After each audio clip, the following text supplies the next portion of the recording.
There we are. Now we're good. Now we're good. Okay, what's up, potheads and political junkies? Here we are in our studio. We were just getting it all set up. We didn't have YouTube going properly. We didn't have the sound on. Now we do. We're all good.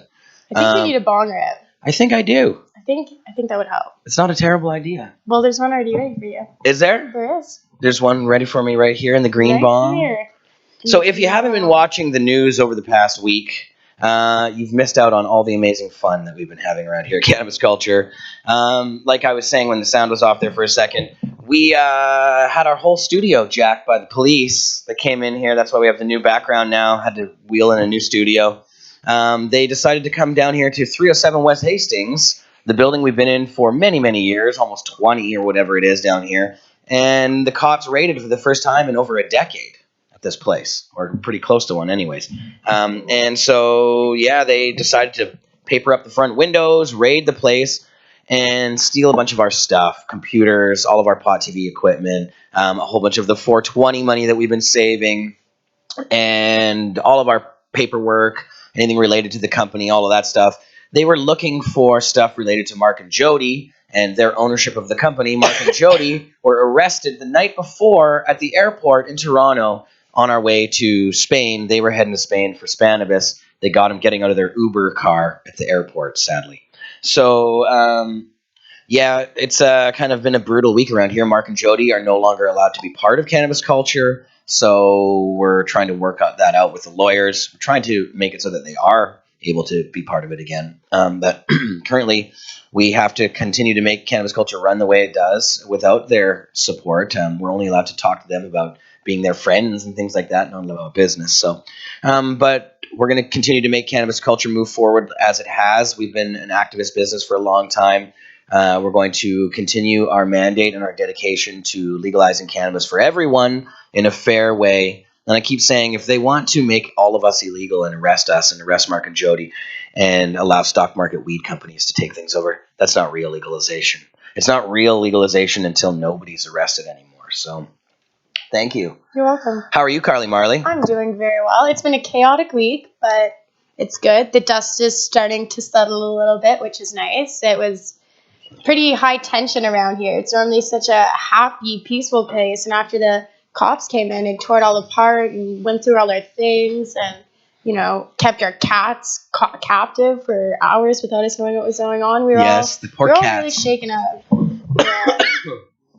Those cats mean a lot to us. So, if you can imagine what it would be like to have a pet that you love and take care of every day, being boarded up in a house with a bunch of cops that they don't know while, the cops are tearing the place apart, that's a pretty unfortunate experience for both the owner of the pet and the pet that's going through that. So, all of us in the building, including the cats and all of the staff, have been really shaken up. But I think in some ways it brought us together because, wow, what an amazing thing to see. So many lounge staff and store staff and regulars at our store and activists were there so quickly, and we came together so strong. And it was both a heartbreaking thing to wake up to, but it warmed my heart to see the way everyone came together the way they did, because it made me, it's always felt like a family around here, but it became really obvious how much everyone has each other's back. So it's been a weird week because we're all kind of on edge, but there's a comfort in knowing how strong we stand together.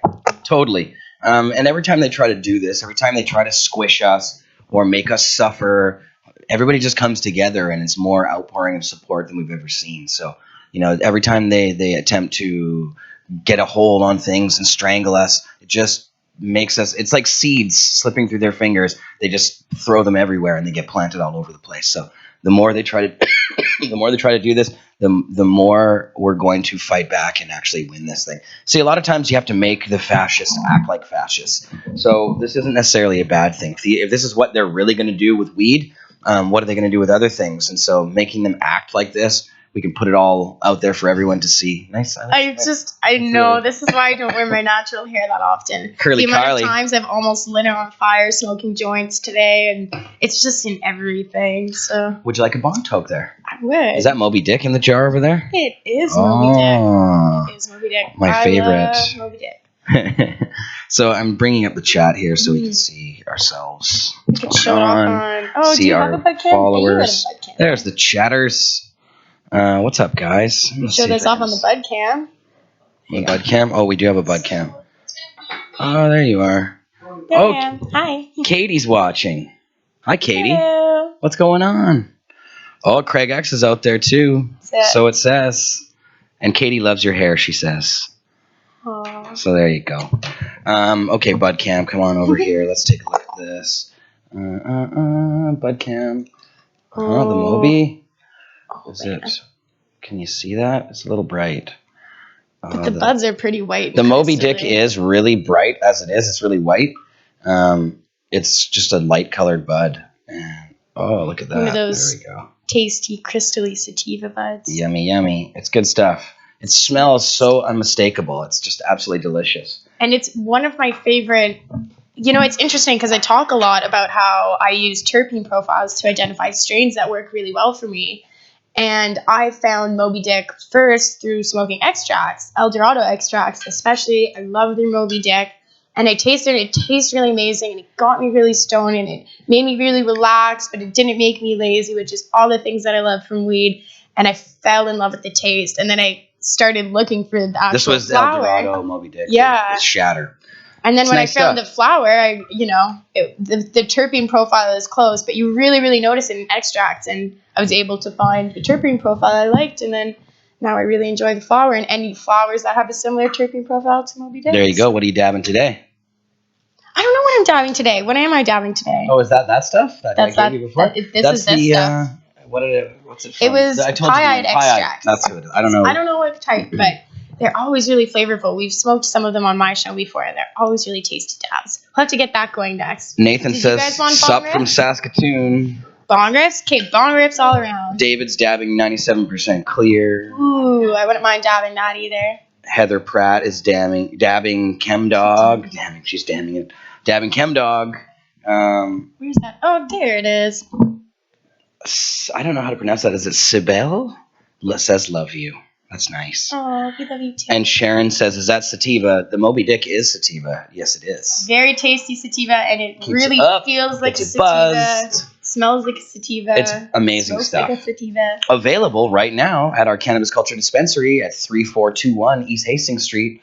There's a lot of Moby Dick there. I don't think there's any left at the Davie Street Dispensary at the moment. But It goes pretty quickly. It goes fast. People love it. It's very nice. So it's definitely one of those flavorful strains too. So. I wanted to. We haven't actually on Pod TV covered.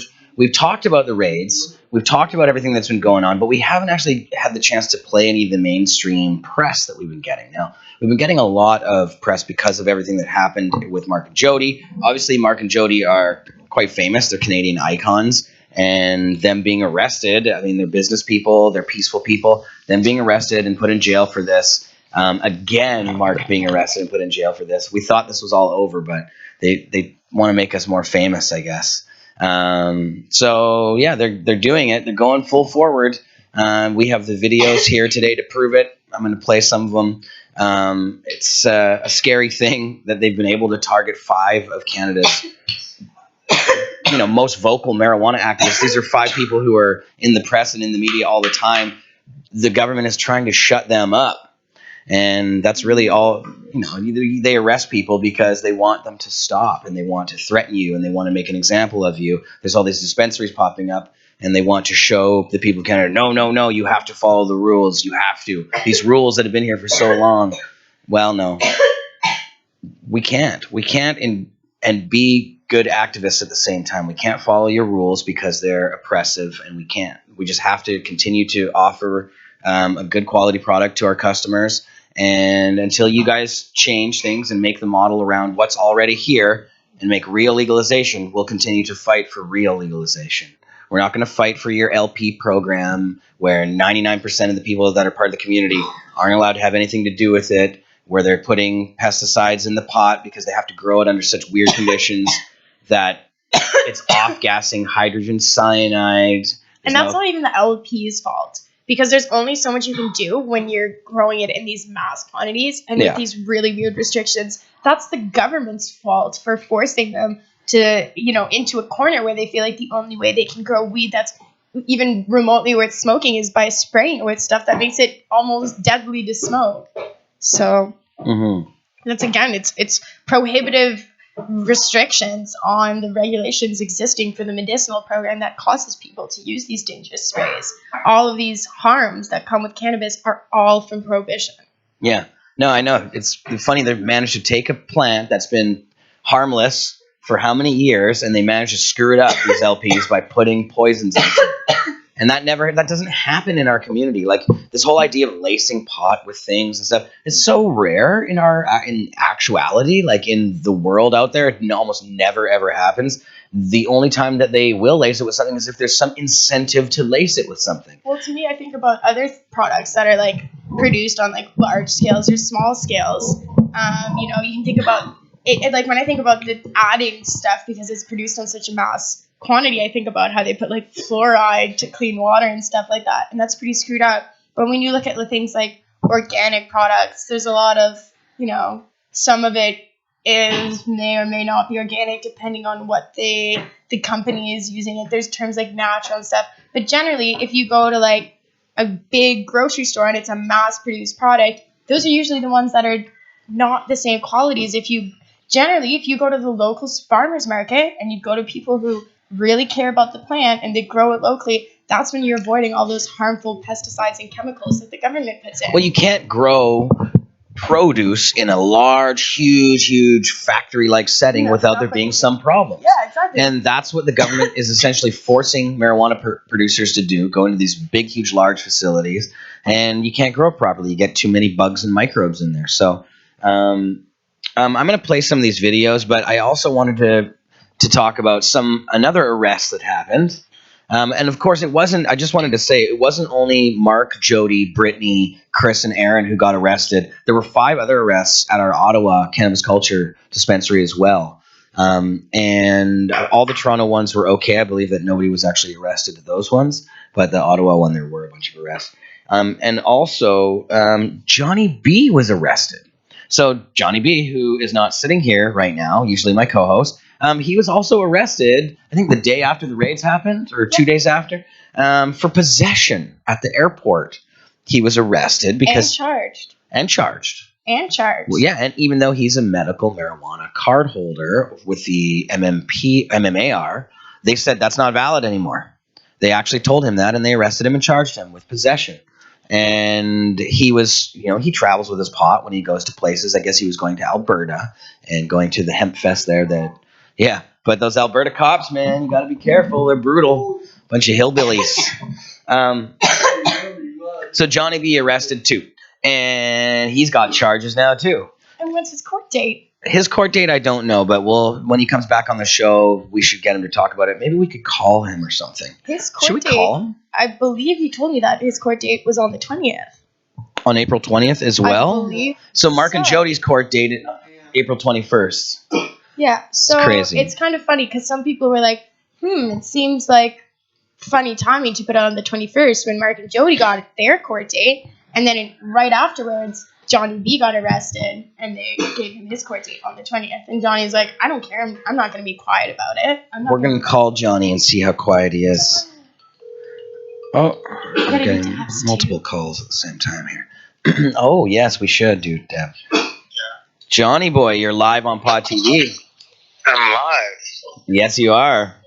We're talking about your arrest, brother. Talking about my fun little arrest. And where are you at the moment, by the way? I'm actually down on the side of the road here, just outside. I just stepped outside. So I'm not quite in Vancouver, but I'll be running around doing a few different things. But yeah, I mean, it was. I had good talks with Health Canada about it and stuff like that, and procedures that I needed to follow at the same time what the officers failed to do, which was call the 24-hour hotline from Health Canada. With that, they could have been informed that I was actually legal under the injunction and protected because my license was expired on March 31st of 2014. So those are certain things we have to look at. But I was arrested and charged with cannabis possession, roughly about 2 grams of hash. A couple little things of some transdermal cream for my neck, of course, and a little bit of some clear drops that I use for whatever I use for, and they also took my hemp seeds. So they confiscated that, took me down into the police station that's inside of the airport, and put me in a room and failed, read me my rights and searched all my stuff. And from there, the cop, I started educating him and talking more about the whole system, how we're affected on the Allard, and I talked more about the endocannabinoid system. And then he told me I was way above his payroll. One officer really felt like he's just doing his job. That's what he's supposed to do. And the other lieutenant was just kind of being like, "Well, do you want to get on a plane or?" He goes, I said, "We can call Health Canada." He goes, "You want to go home?" I said, "Yeah." So they gave me the possession of cannabis under 30 grams. And it's under the CSA. It's written on a piece of paper. I don't have it in my hand right now. And I have to go to court on April 20th, 420, that is, at 9:30 in Leduc, Alberta. What's with the April 20th court date? That's my court date, April 20th. Wow. Well, there you go. So John, they specifically told you that your MMP or your MMAR was no longer valid. They said it was no longer valid. So now the whole thing is I was on the phone with Health Canada for about a half an hour. Cheryl from the BC basically sector, and I talked to her about these whole procedures that we need to take in order to we have to educate all of the police departments across Canada on what the lieutenants need to know about the MMAR program. I mean, there's certain procedures we have to look at. Can you believe you have to go onto the Health Canada website? You have to go to licensed producers and how to become a licensed producer. Then you have to click on the contact us to be a purple page there. And on that purple page, you click on another contact thing, and it'll take you to a section where it talks about the allocation for the officers and the law enforcement. So, I mean, they really bury it, and at the same time, you also get a cover letter stating from Health Canada that you are MMAR and you are protected. And all you have to do is you have to write into Health Canada. You have to put in their, where your license is, all your information, and at the same time, a copy of a piece of valid ID, and you can actually scan that, and you can send it to them via email, and then also send them the copies, and they'll send you a cover letter and your original photocopy of your license that then you always have to have on you and on your person. So there's certain things that are kind of a little carried away. I have to carry around a piece of paper right now. But I mean, that's just the things that they're saying, and that's the way I'm protected under the injunction. There's places we can tell the officers to go to verify we have a valid license, and the officer there in question in Alberta, all he kept asking me, "Do you have a doctor's note?" And like I was talking with Jason, if I would have had a doctor's note, like an Aurora card, he would let me go. But it just kind of so I kind of failed on my end by not having proper documentation and by just presenting my old expired card. It's like presenting an old expired driver's license, like he said. But at the same time, he failed not to call Health Canada 24-hour hotline to verify that I was licensed and able to carry my own under 150 grams, right? Crazy. Well, but that's twice in the last couple of weeks. It'll get thrown out, though. Yeah, you know what? It's just a hassle, but at the same time, it's education. Like I talked with Jason, no one knew about this purple page you had to go on to. There would be a link to talk about it. So I'm going to put this on my Facebook and talk more about it with you guys next week. Of course, we've been trying to do a lot of stuff. We're just busy with what's going on and everything. And of course, what's happening with Mark and Jody. I mean, there's a lot of stuff going on, what's happening here in the industry and what's going on across Canada. So there's lots to talk about in regards to, I mean, how the system is. Well, we're seeing legalization coming, and even the officer said that to me. With legalization coming and stuff like that, I mean, there's more of a clampdown on, if you're able to possess, they want proper documentation of that. So it's crazy. So much as Google me, but the last officer in question that pulled me over did call Health Canada and did verify that I was licensed and gave me back my card. And these officers at the same time gave me back my card. The last one gave me back my cannabis. These guys confiscated my cream and my cannabis. So. Yeah. Well, Johnny, thanks for coming on and telling us about it. We'll see you next week back on the show. Don't worry, this stuff's going to get dropped and everything else. Of course it will, but at the same time, like I said, there is a lot of steps that we have to take, and it's kind of, it is what it is, but I mean, through the outlet and the MMAR if you are, there's certain things that we need to do to ensure that we don't have to worry about it and don't have to be hassled. So Yeah. Well, we should try to help get that information out to people and how they can actually be legal under the new system if they are card holders. But awesome, everybody, Johnny. right? So, Okay, brother. anyways, guys, thanks very much. We'll and talk we'll to you talk soon. And peace and love, everybody. Yeah, love you, man. Miss you. So, Johnny Burfello, co-host of the show. Maybe he can get out of the court date by saying he's practicing a religious holiday. 420. So, in the background, when this was happening, you don't have a microphone. Oh, look at here. Look who's over here in the hot seat cam. We got J-Mac and Neil, and J-Mac has the Medtainer shirt on. So there you go. But I was just gonna say, in the background when I was talking to Johnny when we were there with him just now, I got two messages. Well, one from one of our employees at the Cassiar location that Rob the Oppressor is back from the city. Rob the Oppressor is the bylaw officer who's coming and writing us. He's visiting Cassiar, too. He's visiting Cassiar, and he wants everyone's names. I said, tell him no, he gets nothing. You don't have to give your name to these guys. He's supposed to be writing. He's just there trying to intimidate people. And it really, I think this deserves a newspaper article. I'd like to go to the Vancouver Sun with this and show how they're trying to intimidate people by going around asking them their names and really lying. The city of Vancouver's bylaw inspector came into our store, was looking around and doing his official investigation, and he lied to the staff here. He actually outright lied. He said he was, I'm just in here to look at the artwork, is what he told them, which was a lie. And I called him out on it, and I asked him about it, and he didn't have much to say. So, Rob the Oppressor, we know you're lying. You can't lie and come in here and do that. The city doesn't have the right to come in and intimidate our staff. They were asking Alyssa what her eye color and hair color were. Yeah, and she's like sitting right there in front of him, and he's like, what's your eye color? What's your hair color? Blah, blah, blah. Just being a prick. No, these guys, this is an intimidation technique. So they're trying to get us on every level. Here, Alyssa, come on. You should come on the mic. Yeah, Alyssa, microphone it. Yeah. Okay. Bontok. Hi. Oh, here we go. Hot seat cam. What I was saying was, he came in the first time, and I was really kind of intimidated. Didn't want to show we have stuff to hide. So I was like, my name's Alyssa, and and then he was like, how do you spell that? And I was like, and spelled it out. And then he was like, so how tall are you? 6 feet? And I was like, I like to say 5'11". And he's like, your hair color, what color is that? I'm like, I don't know, use your eyes. What a guy. And then so he leaves after writing a lot of things down, and then he comes back, and I'm there again. And he's like, what's your name? And I'm like, you have all that information. You wrote it all down. And he's like, oh, well, I don't have all my notes here. And I'm like, well, you have it, so we're good. Yeah, no kidding. And then he just stood there silently, kind of peering over at us, writing things down, rewriting down a description in silence. I asked him super awkward. why he had to do that, why he had to write people's information down. And he told me, well, it's just so that in case it goes to court later, I'll know what they look like and I'll be able to tell them in court, so I have an accurate description. And I called him out. I just said it's an intimidation technique. He's obviously being creepy and weird and asking people their personal information when they're right in front of them. He can see what color your hair is. Yeah, if you do that, you don't ask the question, just write it down silently if you're doing stuff. Yeah, and he was getting upset with my other. He was getting upset with my other coworker because he didn't want to give him his name, and I was like, "Why are you asking for his name? You have my information." Yeah, and you don't have to give it. Get out of here.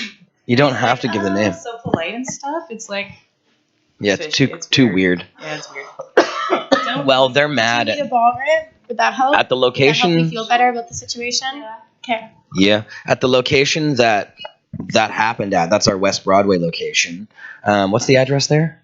3175 West Broadway. Right, 3175. So that one they're mad because it's too close to another dispensary. There's a dispensary down the street, and they keep coming in and saying, the reason we're ticketing you is because of where you are. You're in the wrong spot. But we believe there's enough room for everybody. Yeah. And people choose to come to us. Yeah. So that's their choice as free people. Free market, man. Yeah. That's how it should be. We just got Fair the good competition. guy. Exactly. If you'd like our weed, come to us. And yeah, it's not like we're trying to move into neighborhoods and squish people out or something like that. Or there's enough room for everybody. There's restaurants on every street corner. There's like corner stores right across from each other. There's Starbucks, literally a Starbucks on every corner next to each other. And that's not just a coffee shop. That's literally the exact same coffee shop. So no, I don't. I think there's enough space for everyone. Bonto. I tried to signal you. Sorry. It was a good one too. Oh yeah, we saw the after effect of it. Sorry, Lissa. Boss Lissa on the bong. Pass this on the phone. All You right. should get that on a t-shirt. Boss Lissa on the bong. All right, so we should play one of these videos. So Alyssa, these are set up in order, kind of thing. The blank one is not a thing. No. Okay, starts there. Yeah. Okay, and that's up here. So I should click like so. Are we gonna smoke that joint? Oh yeah, we should spark the joint. We're Okay. gonna spark the joint. So we're gonna play some of these mainstream. Joint time. And you guys should smoke a Beautiful. joint while we smoke our joint. Beautiful. So we can smoke a joint together. We didn't. Did we say happy 420? I think we missed it. Happy belated 420. Sorry, I was Now you have to in smoke chat another and I was joint. high. Sorry. That's Happy J-Mac's fault. 420. It's all J-Max. Yeah, it's all J-Mac's I'm fault. guilty. We love Hey you. guys, what's up? Taylor for 20. I'm actually working on a project right now. So if you guys looking at What's the project? I'm putting together a 14-piece video. Ooh, 14-part video.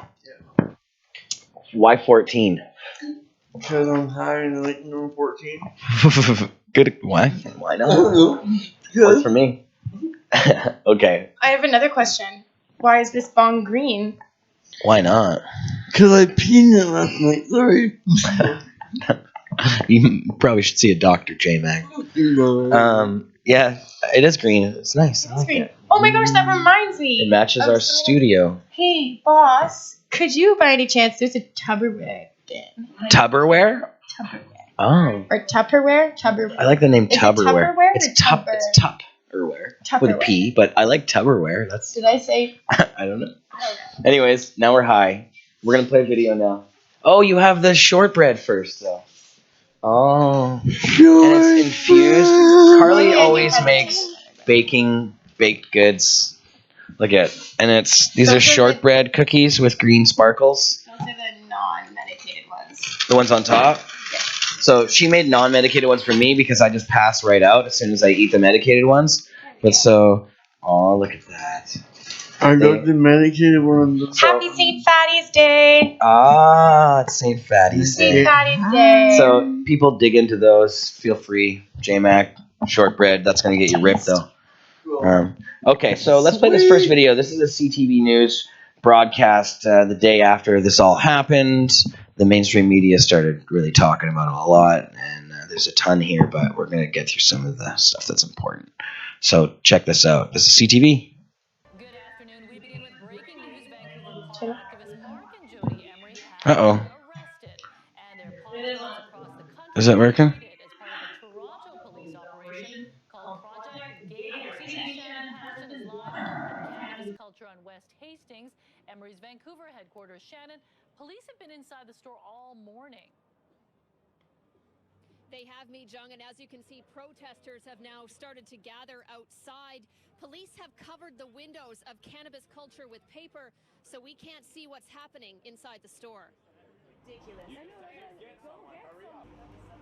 Angry employees of the Cannabis Cafe are demanding answers from police who are standing guard outside the dispensary during the raid. We've heard officers tell them they're acting on behalf of Toronto police, but no other details are being made available to them or to the media.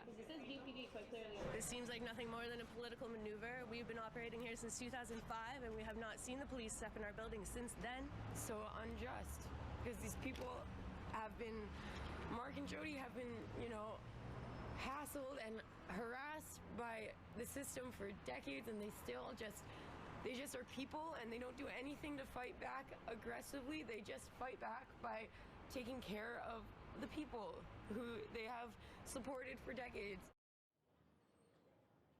Emery's pot dispensaries in Toronto were also raided this morning. This is surveillance video from inside one of those stores there. The Emerys were arrested at Pearson International Airport last night. The couple made a brief court appearance today. The case has been held over to tomorrow. Mi Jung? So, Shannon, what are activists and Cannabis Cafe employees telling you about their plans today? Well, Mi Jung, they said they're not leaving. As you can see, there's, about a dozen of them gathered here outside the front entrance of Cannabis Culture. They're smoking pot. They're yelling at passersby, trying to get cars to honk their horns. And in an alley behind Cannabis Culture, where all the police vehicles are parked for this raid, there are protesters sitting in front of those vehicles, blocking them, claiming that they're not leaving either. So I think this has only just begun. Mi Jung? We'll continue to watch that situation. Thank you, Shannon. So there you go. So eating shortbread. Yeah, so that was CTV. So that was awesome that you guys stood up front and did all that stuff. And Alyssa sat in front of the actual car, like the police wagon, and yeah. She was the protesters sitting in front of vehicles on the side of the building. Yeah, no, all the staff here did an amazing job. It was pretty remarkable to see.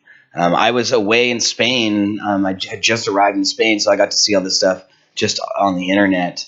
And I got to see the live feed a little bit. The internet is spotty in Spain, so it's not very good. But let's play another one of these videos here. Eventually that worked. It looked a little screwy at the beginning, but I think I just had the other screen in front of it. Let's go here. So this is... actually, I'm going to play... Hold on one sec. This one first. Okay, so let's watch this one.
Yo, okay. Hello. Hello. Hello. I ate so many cookies while those videos were playing. The cookies are really good. That's actually quite the only delicious. reason why we play videos, is so that we can really indulge in our munchies. While you I guys had watch the videos. We can indulge on the air. Cookies. We can just eat while we do the show, mouthfuls, you know. Like cursed out Katie. She's like, next time I come on your show, you're not allowed to have food there, 'cause she smokes so much weed. Somebody just put down a tray of cookies, and she ended up just eating the cookies the whole show. She's, shouts to cursed out Katie. Okay, we're gonna play more videos in a second here. We also have Neil Magnuson in the studio, Mr. Neil, over there in his Cannabis Day. Oh yes, he's got his green tie. David Malma-Levine just stepped in the house too. Yo. But so Neil, your court case, you also were arrested in a ridiculous raid by the police. A raid on Cannabis Day, where they came and squished some heads and put you on the ground and did a bunch of that crap. Are we all good? Huh? Frozen? Uh-oh. Hopefully it's not frozen to the chatters out there. Let's see. So Neil, tell us about what's going on with your court case. Well, almost 2 years ago now, July 1st, 2015, of course, we were attacked by the VPD in very violent fashion. They tackled me, several others tried to stop the assault, and they were also assaulted. And their charges were all dropped for obstruction of justice because there was none. There was no justice going on as far as we're concerned. It was just us, and that's them, not us. And so they're continuing on with this colossal waste sources, court resources, money, and going to have a 4-day trial coming up this Monday starting at 9 a.m. So yeah, I'm kind of looking forward to the ability to speak to that. Kind of surprised that they're going to allow that to happen, but they're going to continue to waste our tax dollars on this. They're looking for probation. I don't know where they think there's any benefit to the public in going ahead with the charges. I think there is a great benefit to us with respect to being able to speak to these issues and show what's going on. The whole thing is outrageous. What's going on right now is outrageous. The money that was put into the investigation and the arrest of Mark and Jody and the other people from Cannabis Culture and the other raids that have been going on, this is tax money that the Canadian public does not want spent on this. That's not what we elected Trudeau for. This is a fraud. He's defrauded the Canadian public. It's an abuse of power. He's in contempt of the populace for sure. It's a criminal misuse of public funds. We need to have better mechanisms to address these things because that's what's going on here. Harmless people being harmed by public servants is not what Canada is supposed to be all about. It's not what freedom is supposed to be all about. Democracy is not supposed to be about 51% of the people that vote in a bunch of people who then get to make whatever rules they want, like as if they owned our asses. That's not what this is supposed to be about. They're supposed to respect our sovereignty. Trudeau promised me personally that he would respect individual sovereignty, and he's obviously a puppet and a liar. The mic's off? The mic's off? No, I think it's on. I don't know. I can't hear myself. I can hear you. You're good. Is that better? Yeah, that's good. I can hear myself. So yeah, for those who didn't hear that, if that's the case, They heard you. government's a fraud. They can hear you. Yeah, the whole thing's a fraud. He should be arrested, in my opinion. Justin Trudeau should be arrested. Agreed. Yep, and because he himself smoked pot and while he was an MP And his mom smoked pot. and trafficked it because he passed a joint. Took it to a duck to water, apparently. Yeah, his relatives are all pot smokers, you know, like it's pretty ridiculous. His dad promised legalization. His dad was a 40 years hash ago. smoker. The hypocrisy is crazy. You know, the 2002 Senate report said that the continued attempt to prohibit cannabis was causing far more harm in our communities than was any of the abuse of the substance, or that the abuse of the substance ever could, whatever the abuse of cannabis is. But it's certainly not costing our society anything with respect to the use or abuse of cannabis. The use of cannabis offsets the use of opioids, for example, alcohol, for example, numerous other substances that cause us all kinds of problems. So there's definitely a big net benefit to society, as well as to the vast majority of individuals who use cannabis. So to use criminal penalties to try to prohibit its use is outrageous. It's not where we should be in this timeline in history. It's not where Canada should be. I'm ashamed of where we are with this.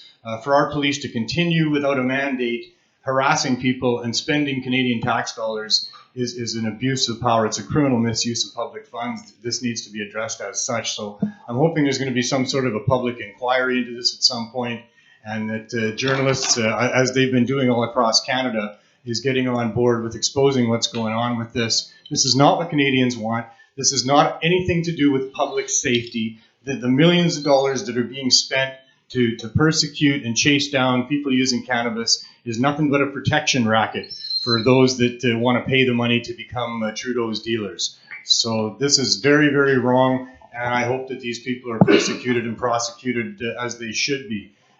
In accordance to those fundamental principles of justice that should be in play, but certainly aren't in this supposed country where we're supposed to have such things as innocent until proven guilty. The restrictions that are being put on Mark and Jody, where they can't leave, they can't come home to their own home. I'm just so outraged. They can't own a business. They can't communicate. I mean, that's what they've been doing, is owning businesses. They've been trying to get business license. They have a business license here, don't they? I mean, how can they not be allowed to operate a business that they have a business license for? There's no criminal activity here. There's no victims anywhere to be seen. I think with all the money that's being spent and all this, there needs to be a marching out of a whole bunch of victims and consequences and costs to society that's being caused by Mark and Jody and the rest of us for what we're doing here. So without that, it's a crime against us. And to be honest, when I first met Mark and Jody, I was in a wheelchair. And not like you guys told me. For those who know me, you guys told me. I was in a wheelchair for 5 years. I'm now out of my chair for 6 months. Yeah. And I can't fucking know why? Because I smoke cannabis. Jeffrey Scott McDonald smokes cannabis. Marijuana's medicine. Because it helps me. It Yeah. helps me do it every day. It gives me some Ooh. to get me out of the house and start to remember society. And it's brutal that they can take away a person's livelihood, and what Mark and Jody have been fighting years for. They've been working on this for years. Jody has been running this business for years now after Mark went to jail, and put a lot of her life and time and effort into it. And same with Mark and his business there in Toronto, and just cannabis culture in general. And same with Brittany and Chris and Aaron as well. They've all put all of their time and effort endlessly into this, constantly for years. Where we are today, where the Canadian public has voted, into a majority government, from a position of where they were, to get a majority government on a platform of legalizing cannabis and stopping the wasting of our tax dollars. And now they're going to arrest the people that were key in helping us get to this point and finally getting real about what should be going on in a world where we're supposed to be free citizens. It's just an outrage. I'm so outraged. I'm just shaken. I'm so outraged by it.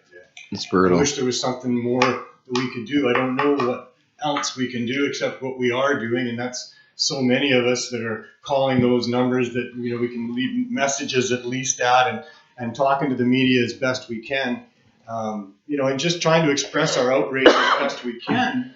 But it's not enough. I feel like there needs to, at this time in our history, there should be mechanisms for dealing with this type of injustice that's going on in our world. So. Oh, I know. It's crazy that it can still be going on at this point in time. I thought people were going to be progressive and get past these things. I remember 10, 15 years ago thinking that then I was like, finally, we're going to legalize and things are going to get done. And that was when Chrétien was there talking about stuff. But it just never happens with these guys. Well, even as recently as this government we have now, where they come out and say that they're going to treat it as a health issue and not a criminal issue. And here we are still, spending all this money on a criminal system against people's intelligent choice of what they choose to put into their bodies. It's insanity that it's still going on.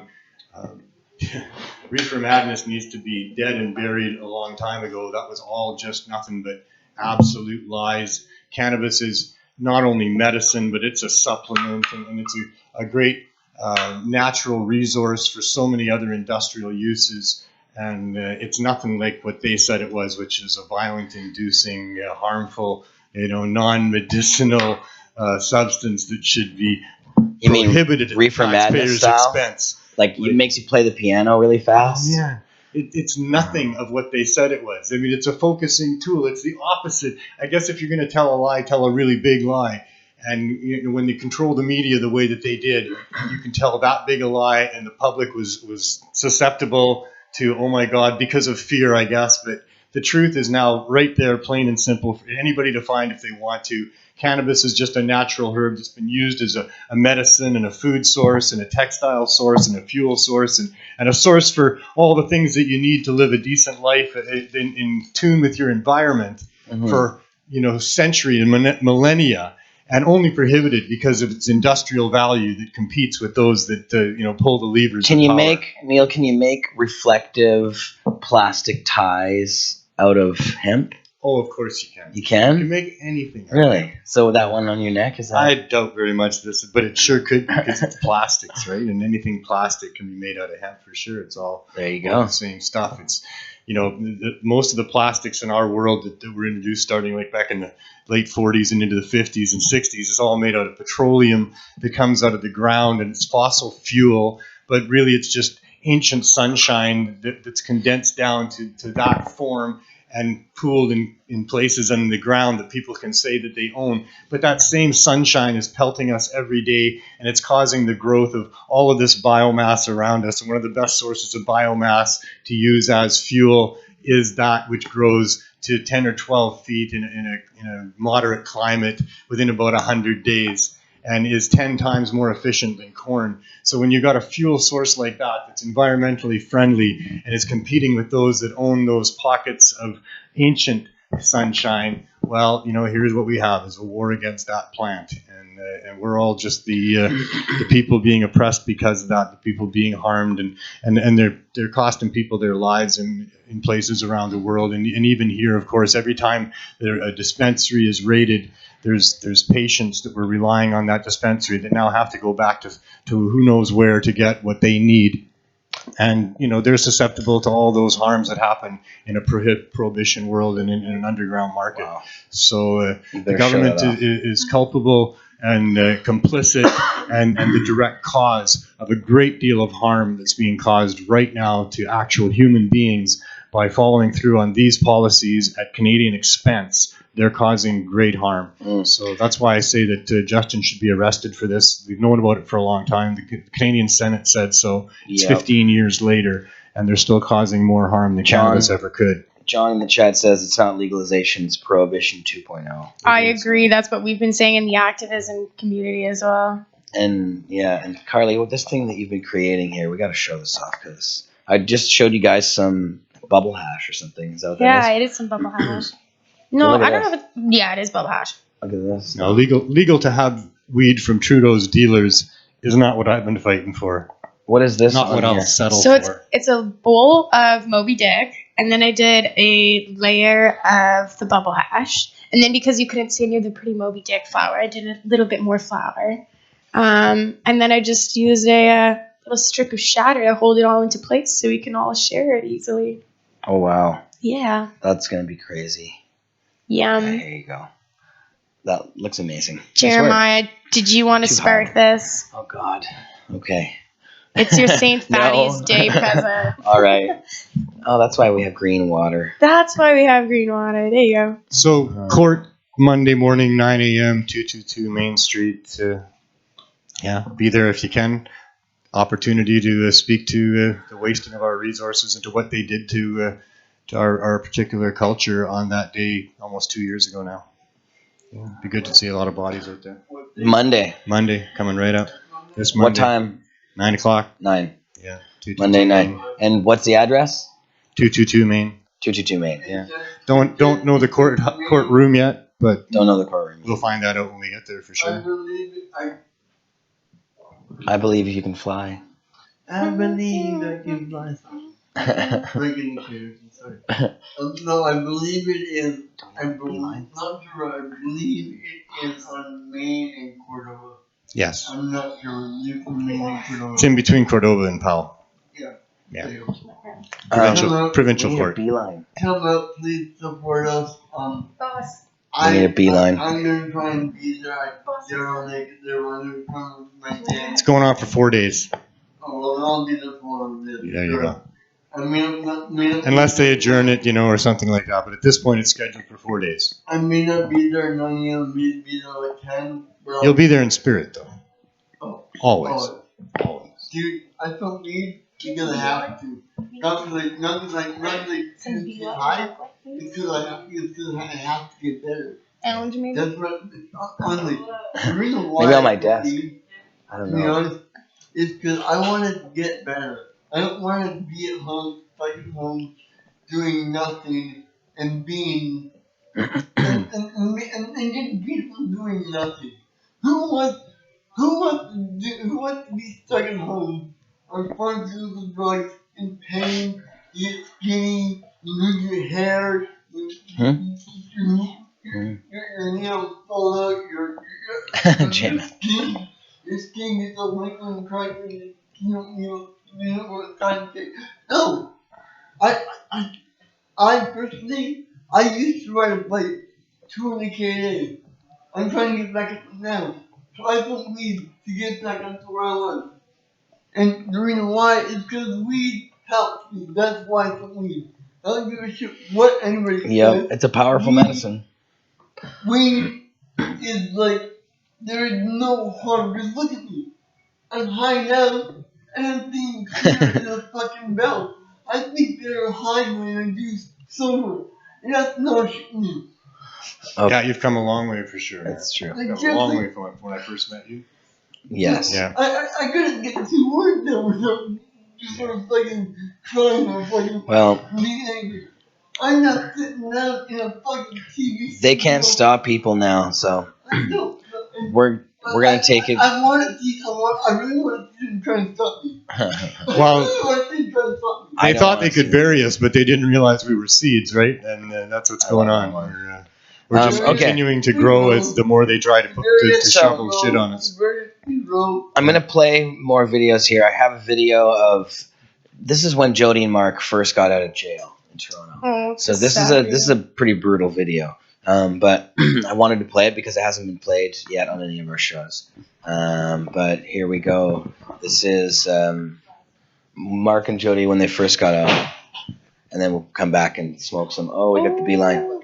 Aha, beautiful. We'll come back and smoke this on the other side. That'll cheer us up after. Okay.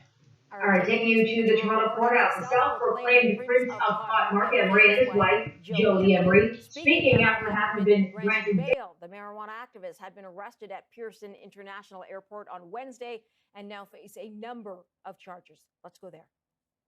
Mark and Jody, can you guys spend the last 48 hours? This is my first time being arrested and detained and forced to strip naked in a very degrading fashion. It's deeply disturbing and appalling that as legalization is coming in Canada, the people who literally made it possible, running for office, campaigning in the streets, protesting, we've been on the front lines of legalization advocacy for 20 plus years for Mark Emery, 13 years for myself. It is wrong and unjust that the police and the drug squad are forcing us to be stripped, literally, of everything we built. The fact that we are no longer allowed to be associated with our magazine, with our media, with our activism, with our businesses. We are being forced to lose it all while the drug squad shuts down many peaceful people's businesses. Legalization is coming, and it's because of people like us. And for us to face these incredibly unjust and harsh penalties and punishments, it's so wrong. And we're not even convicted of anything. And the fact is, this investigation began the day after we were at the police press conference for the Project Claudia raids. So the day that we were there protesting outside and speaking to the media about the injustice of prohibition, that's when they began investigating. They have spent many millions of dollars flying Toronto cops to Vancouver to take care of this case. We've heard. I can't discuss the investigation. Please forgive me on that. I just want to say that it is really wrong and unjust for peaceful, nonviolent people to be put through such degrading, unjust treatment when we have done nothing but be peaceful, nonviolent, helping people, politically active. And I do hope that we won't be made to suffer anymore as we're forced to step back from what we've worked so hard for. As for me, this is my 36th facility I've been jailed in over marijuana, and my 30th arrest. And I've been raided 6 times, and yet over all these years we've made progress. When I was first raided on January 4th, 1996, over 21 years ago, for selling seeds to Canadians, seeds were illegal. Now they're everywhere. Lounges are everywhere. Dispensaries are everywhere. And I think we can take a great deal of credit, Jody and I, for the fact that legalization is even being discussed in this country. It didn't exist. The discussion was nowhere to be found back in the day when I first started, way back in 1994. It is a shame that we can no longer even associate with our magazine or with our businesses the things we have worked for decades to put together, that Canadians have adored and appreciated. And like I say, we're not even convicted of anything. That's our bail conditions. That's the punishment we face. Just for bail conditions, Jody can no longer be associated with the business she has run for years and that I founded 23 years ago. And but it's an injustice that we're used to. I think this is all part of the struggle, and we'll bear through it well. And let's remember that the police and the politicians who have been promoting the licensed producers are encouraging Canadians to buy stock in marijuana growing companies that are being manned by many former law enforcement and political officials who were against legalization. Literally, this industry is being taken away from the people who built it through a government attempt to usurp the cannabis culture and community and industry. So as we're forced to step back, we're not going to stop being politically active. We still have freedom of speech. The drug war is wrong. Actually, Marijuana prohibition is I don't have freedom wrong. of speech because I'm restricted to staying in Ontario for the duration, so I can't even tour Canada and speak politically. I can't go home to Vancouver without permission, but we're here together, and at least we're out, and I don't have to spend another night in jail being forced to strip naked, which is an extremely degrading, horrible experience to put people through for something as simple and peaceful and non-violent as fighting for cannabis legalization. Why do you think you guys were targeted? The raids of yesterday were your business and your business alone. Why? Well, 20 locations raided with over 300 police officers must have cost millions and millions of dollars. Well, the government fears us. The chief of police of Toronto, he fears us. Our example has been the shining example in this country for 25 years. We have been in the forefront of making this legalization happen by being courageous, by doing the things that no one else is willing to do. Running for office, being educators, being totally peaceful, non-violent people. Progress. When I was first raided on January 4th, 1996, over 21 years ago, for selling seeds to Canadians, seeds were illegal. Now they're everywhere. Lounges are everywhere. Dispensaries are everywhere. And I think we can take a great deal of credit, Jody and I, for the fact that legalization is even being discussed in this country. It didn't exist. The discussion was nowhere to be found back in the day when I first started, way back in 1994. It is a shame that we can no longer even associate with our magazine or with our businesses the things we have worked for decades to put together, that Canadians have adored and appreciated. And like I say, we're not even convicted of anything. That's our bail conditions. That's the punishment we face. Just for bail conditions, Jody can no longer be associated with the business she has run for years and that I founded 23 years ago. And but it's an injustice that we're used to. I think this is all part of the struggle, and we'll bear through it well. And let's remember that the police and the politicians who have been promoting the licensed producers are encouraging Canadians to buy stock in marijuana growing companies that are being manned by many former law enforcement. Legalization. Why do you think you guys were targeted? The raids of yesterday were your business and your business alone. Why? Well, 20 locations raided with over 300 police officers must have cost millions and millions of dollars. Well, the government fears us. The chief of police of Toronto, he fears us. Our example has been the shining example in this country for 25 years.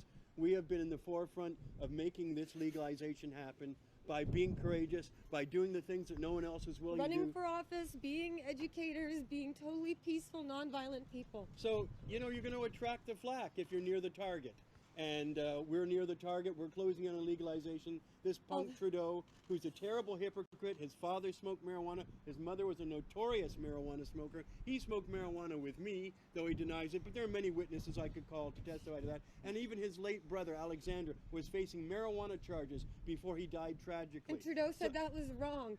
Trudeau's Liberal government says they're going to legalize, but Bill Blair is going across the country promising police they will continue to receive law enforcement budgets. Trudeau and Bill Blair and Ralph Goodale and all of the Liberal government have been ordering police to enforce the law, raid dispensaries, arrest peaceful people. That's prohibition. They're looking to restrict and limit access to marijuana to the licensed producers who pay lobbyists to get the government to arrest peaceful people who they perceive to be their competition.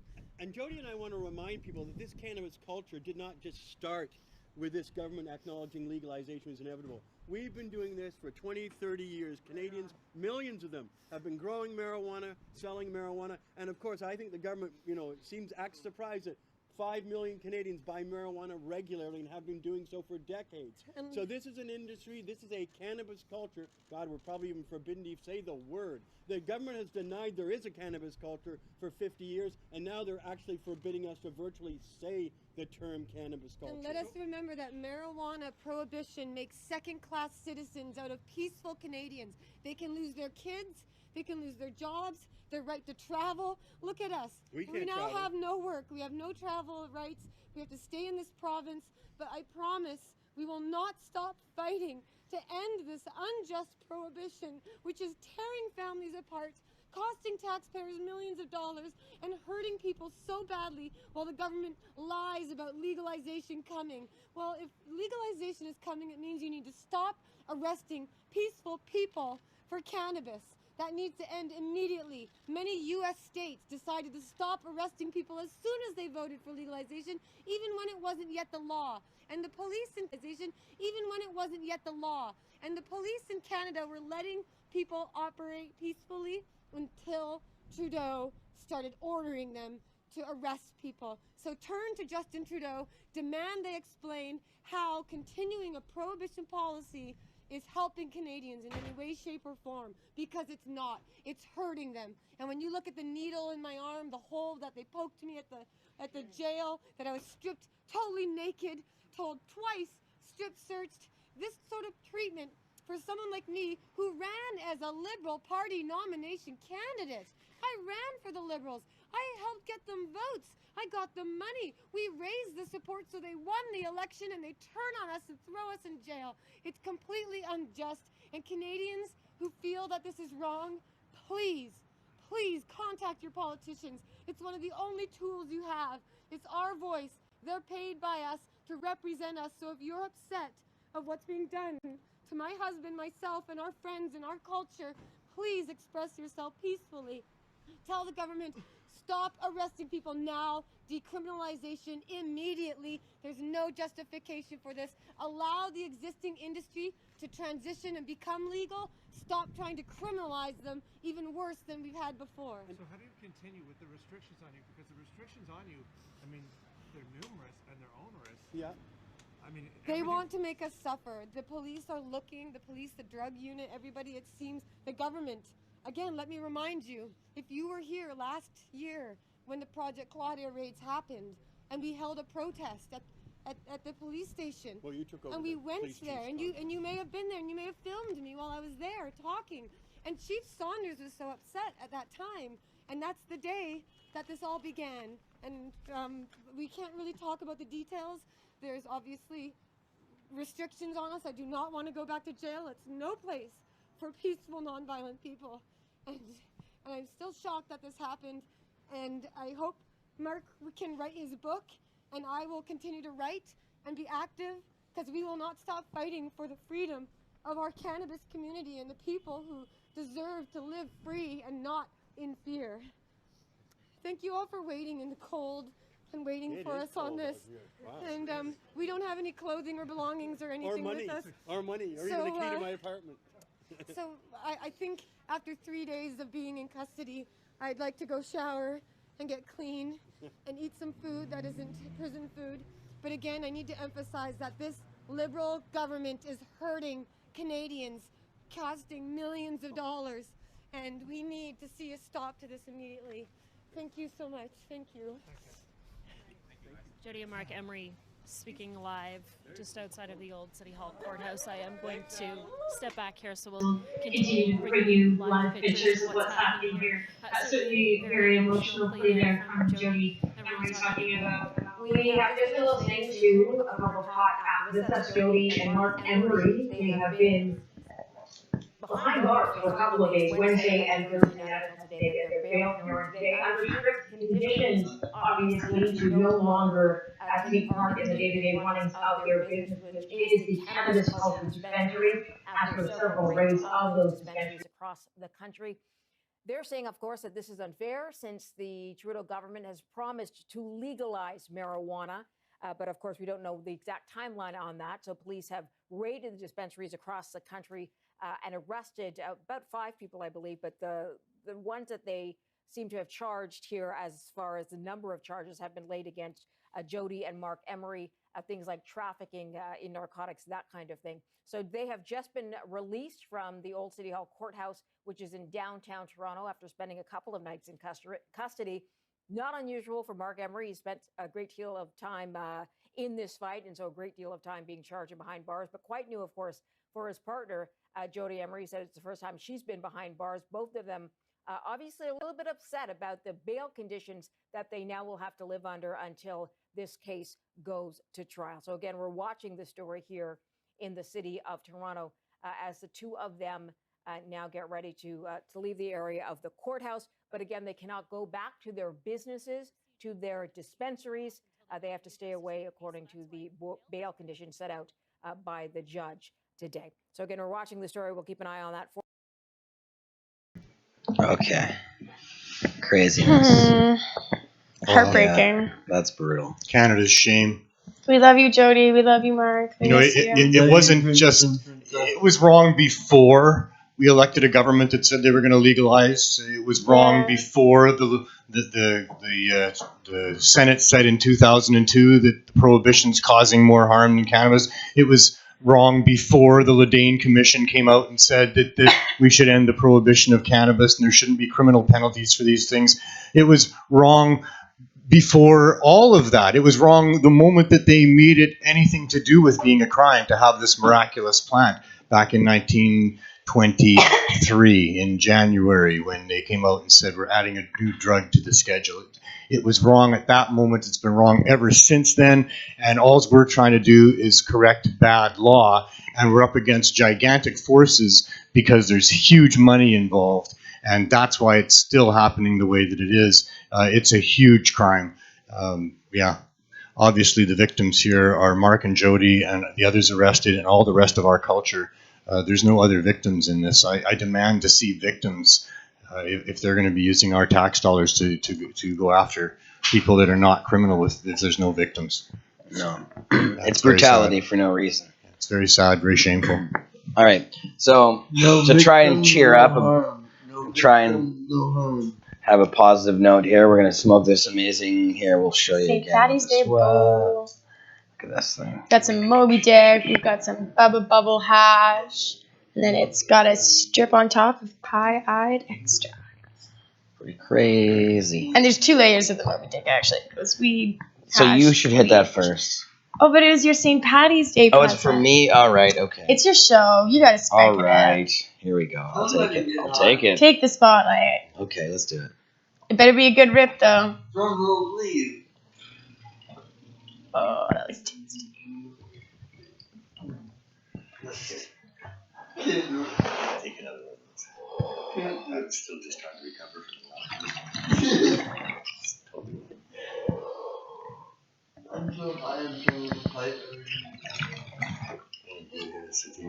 Ooh. Oh, man.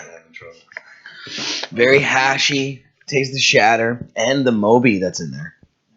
That second hit was like the Moby expanding underneath and getting really... Ooh, Moby. That's a sativa kick. And according to Wow. the new Attorney General in the U.S., what you're experiencing is just slightly less awful than heroin.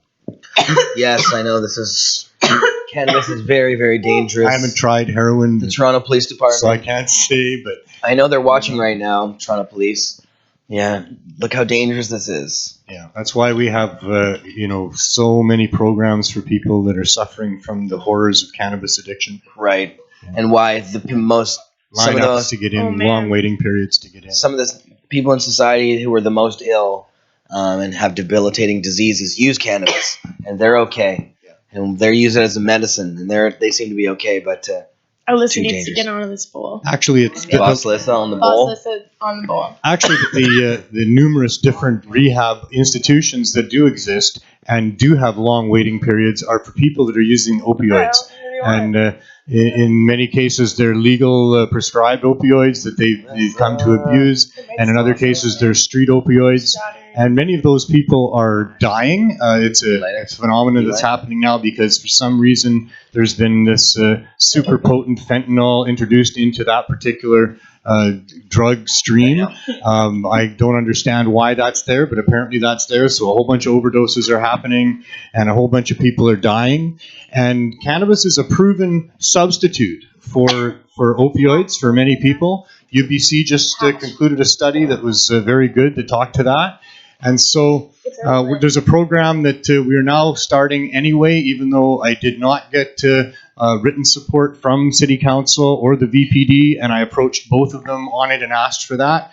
But we have started handing out edibles, packaged properly, labeled for potency and strain, and they are being distributed to people on the downtown east side. We're looking for more. At this point, we're just giving them out to people. If they're going to use them to replace their opioid dose and not die, then that's a wonderful thing. So we're looking for donations to do that. Eventually, when we have set suppliers, we'll be able to pay whatever would be the wholesale price and probably be financed by the users themselves down the road a ways. But for now, we are giving away edibles to people on the downtown east side. We are looking for donations. If you're a dispensary, if you're a baker, if you have stock that you're not going to sell through your store, but it's still good stock, it's properly labeled and packaged, then get a hold of me and we'll figure out how to get that into the hands of the people that need it. So I just wanted to mention that project is now happening even without the approval of our public servants. They've been given ample opportunity to do that. So there you go. And I want to say the ash. That ash. You like that stuff, huh? Yeah, it's tasty. Curly Willy, thank you so much. You're very nice. welcome. Very nice. Again, I feel great. I'm not in pain. I'm not shaking. I'm not like, no, it's not. Right now, I feel like I'm in no pain. I'm ready to feel. I really want to run a fucking marathon. Well, get started. Because I want to, like, yeah. Okay. It's interesting how much reefer madness there actually really still is. Last week we were shocked because there's somebody in the chat trolling, going on and on about the devil's lettuce. And they were like being serious. They were actually calling it the devil's lettuce. And they said it would make us act like a flamingo or turn us into a flamingo or something. Yeah, I heard it was the weirdest thing. Yeah. Like and it's just like, somebody actually thinks that. Trolls, And we were making fun of it because we were like, trolling. that's ridiculous. But then we had a few people in chat who were like, no, here and wherever I am, that's really the kind of propaganda you still hear. I was like, what the fuck? I'm not so sure. I don't know about Good that. material The for devil's comedians. lettuce. I don't know where the flamingo one comes from. Maybe I'll have to Google that one. You know, Where that one came from. that's really funny. Strange there.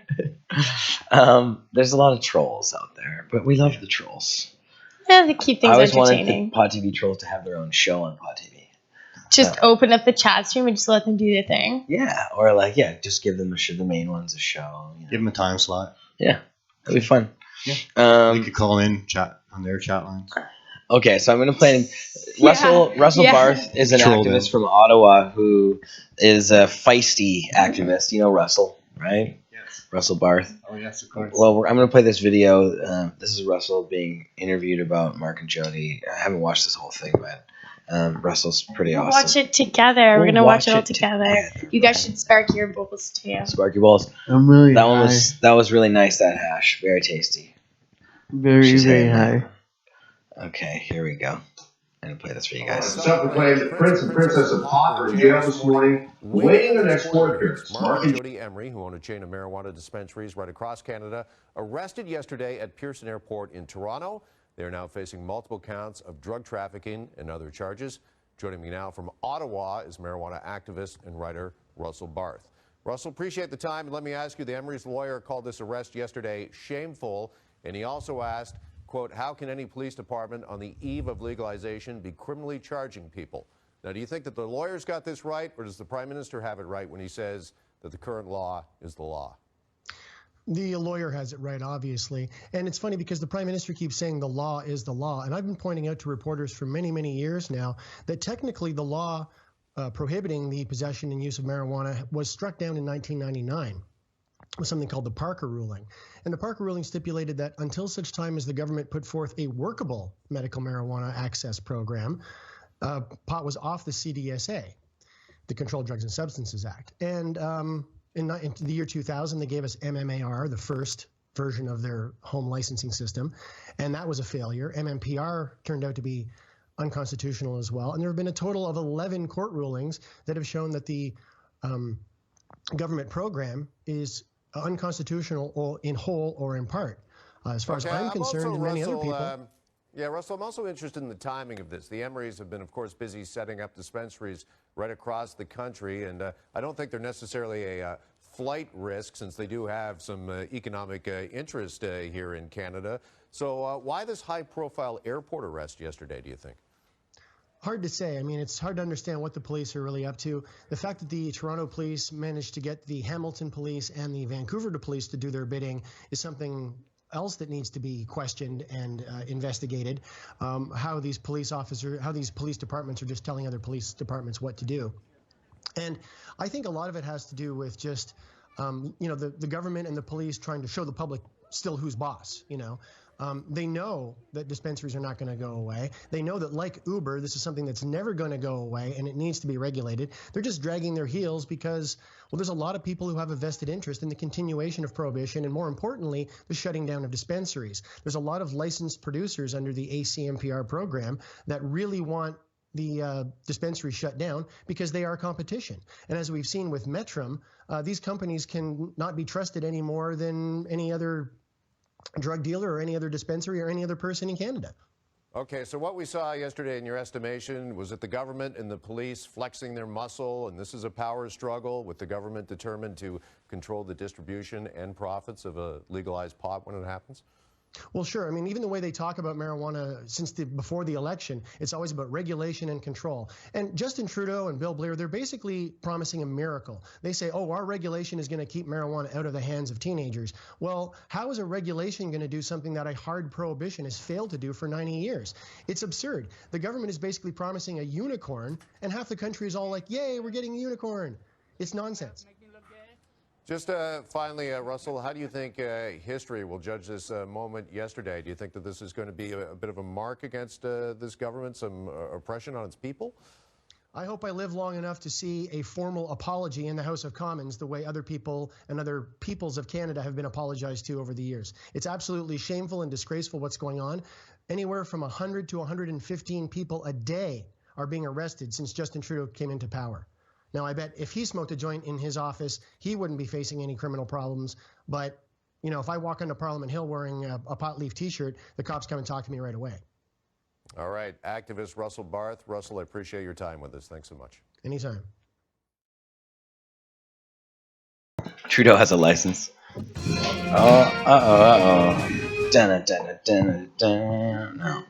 So, wow. Yeah, Russell. That was good. That was it.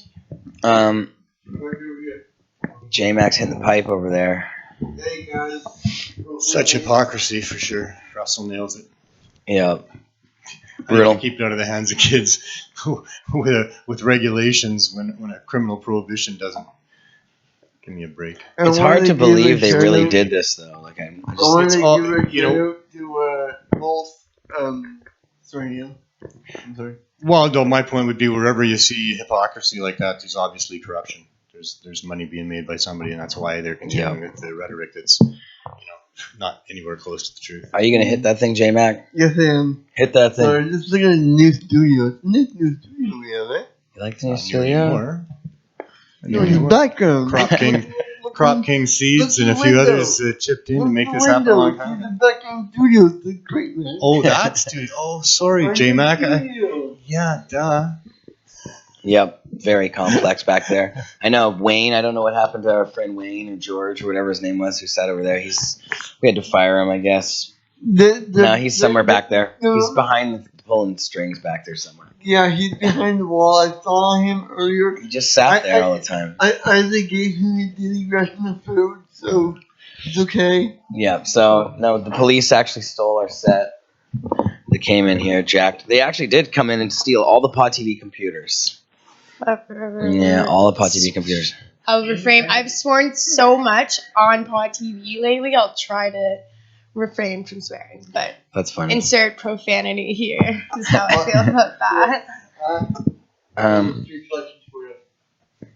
Jody Emery History will not reflect kindly on their actions. No, it's guns versus flowers, and I would rather be on the flower side of things, and I'm happy to be on this side.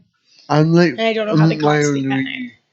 Are you in flowers? I shoot fireballs. Okay, here's another video. Playing another one. This one's Jody being interviewed after the whole thing happened on CTV. Let's check this one out. Canada's so-called Prince of Pot and his wife are out on bail, and they say they are outraged that they were arrested in light of the Liberal government's promise to legalize marijuana.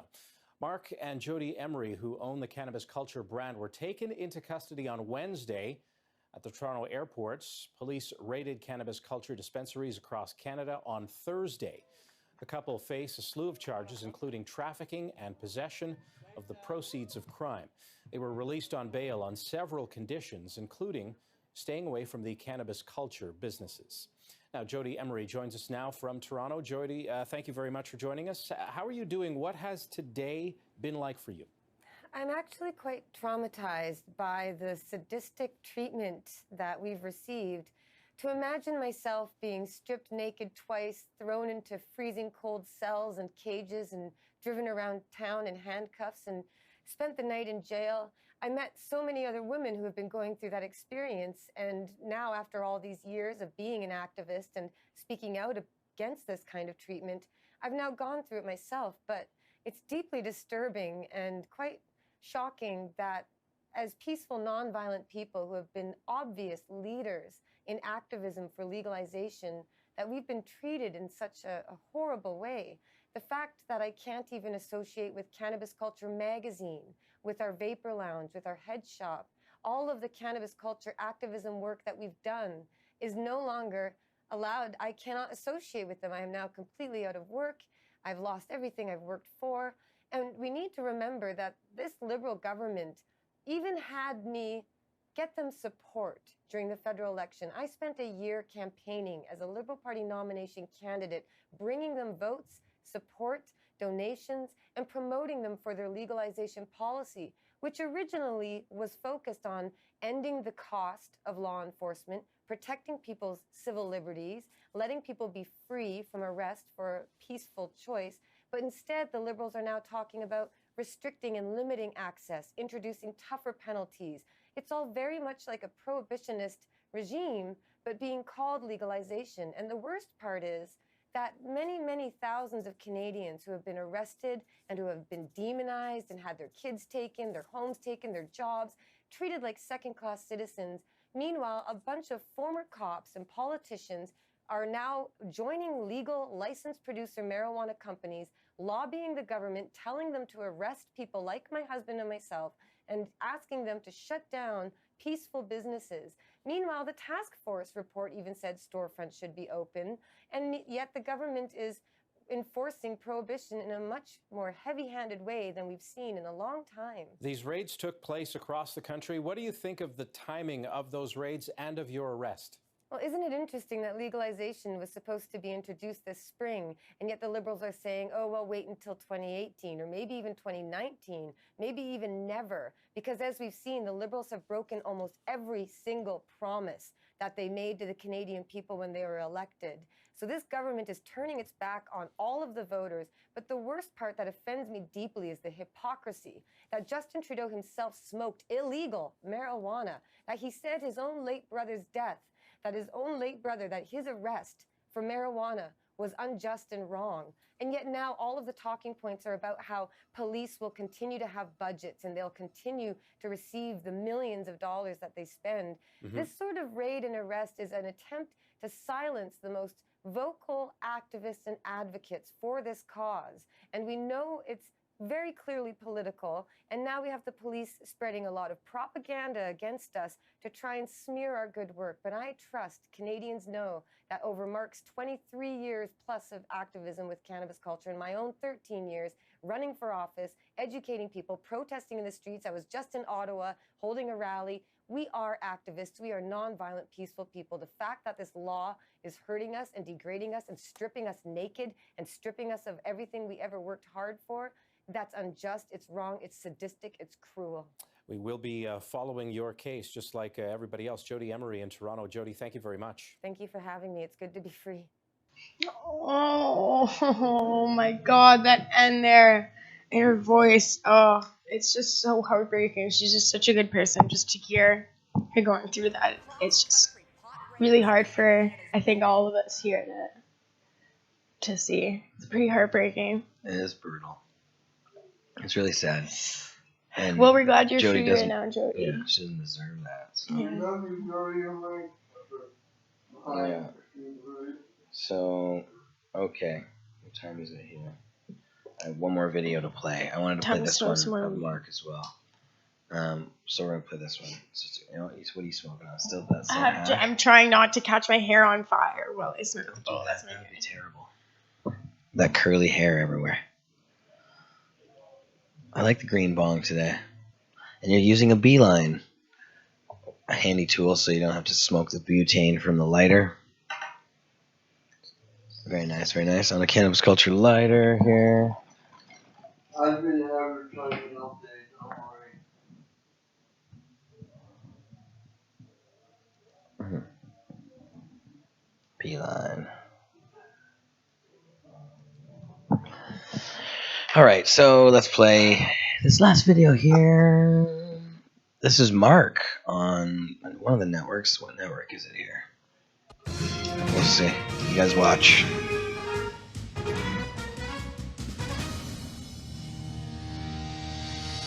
A week and a half ago, Mark Emery and his wife were en route to Barcelona, I believe, and you were arrested, pulled off out of Pearson, in jail for 2 days. He joins me right now, obviously.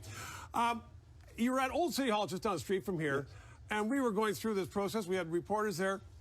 This is not your first time at this rodeo. Why did it take you 2 days to get out? Well, when I was arrested in 2005 for extradition to the United States, just for selling seeds, even though it was marijuana seeds, which everybody agrees would be a victimless thing, you know, it was a big deal. I was around glass, sealed things in the courtroom. Yeah, you served time for that. But I mean, they made a big deal about it. Essentially, I had to get bail. I had to give up my charter rights of traveling across the country after I'm restricted to Ontario. And my wife's forced to live with me, which is kind of amusing, but she actually lives in Vancouver, and she has to get permission to go back there. And we have to give up everything to do with our businesses, which is a brand we've been building for 23 years. So it was a negotiation of over 2 days. That's what took the time to get you out.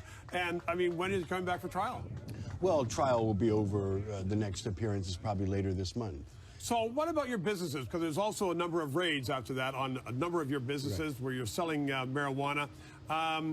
Have they closed down, or you just reopened the day after? The only thing I actually owned was my lovely little shop on Church Street, 461 Church, and I adored that place, and I love the village that I live in. You use past tense. Is it open again? Oh, it's open, but I have nothing to do with it. I have to divorce myself from it, so the employees just took it over, and I believe they're running it. I walked by the other day, and they were operating it. So, what do you think is going to be the future of, I mean, you're a big proponent of marijuana, okay? That's your opinion. The Prime Minister said that there will be marijuana for recreational use. That was his campaign promise. He still has it.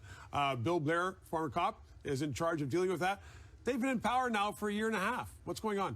Well, the challenge we're having is convincing any politician that the cannabis culture as a culture already exists. We're already growing all this marijuana. We're already selling Well, it. it's all underground, though. Yes, but so when we say legalization, all we want to be done is an acknowledgement that this is going on and to be made legal. Pay your taxes, obey reasonably.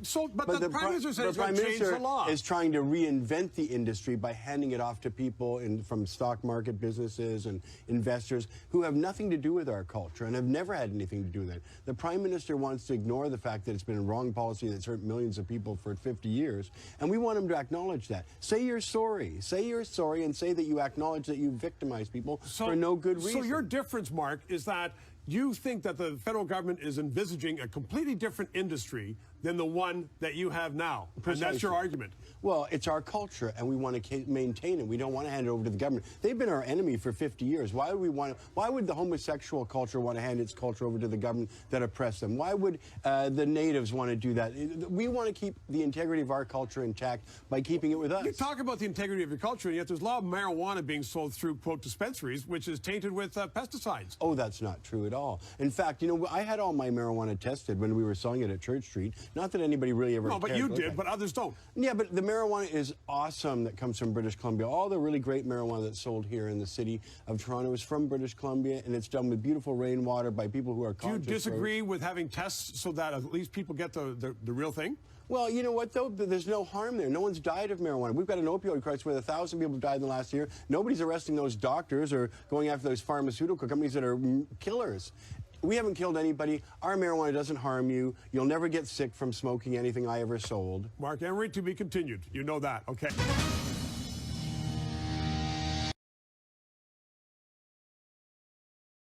Dun-dun. Well put, Mark.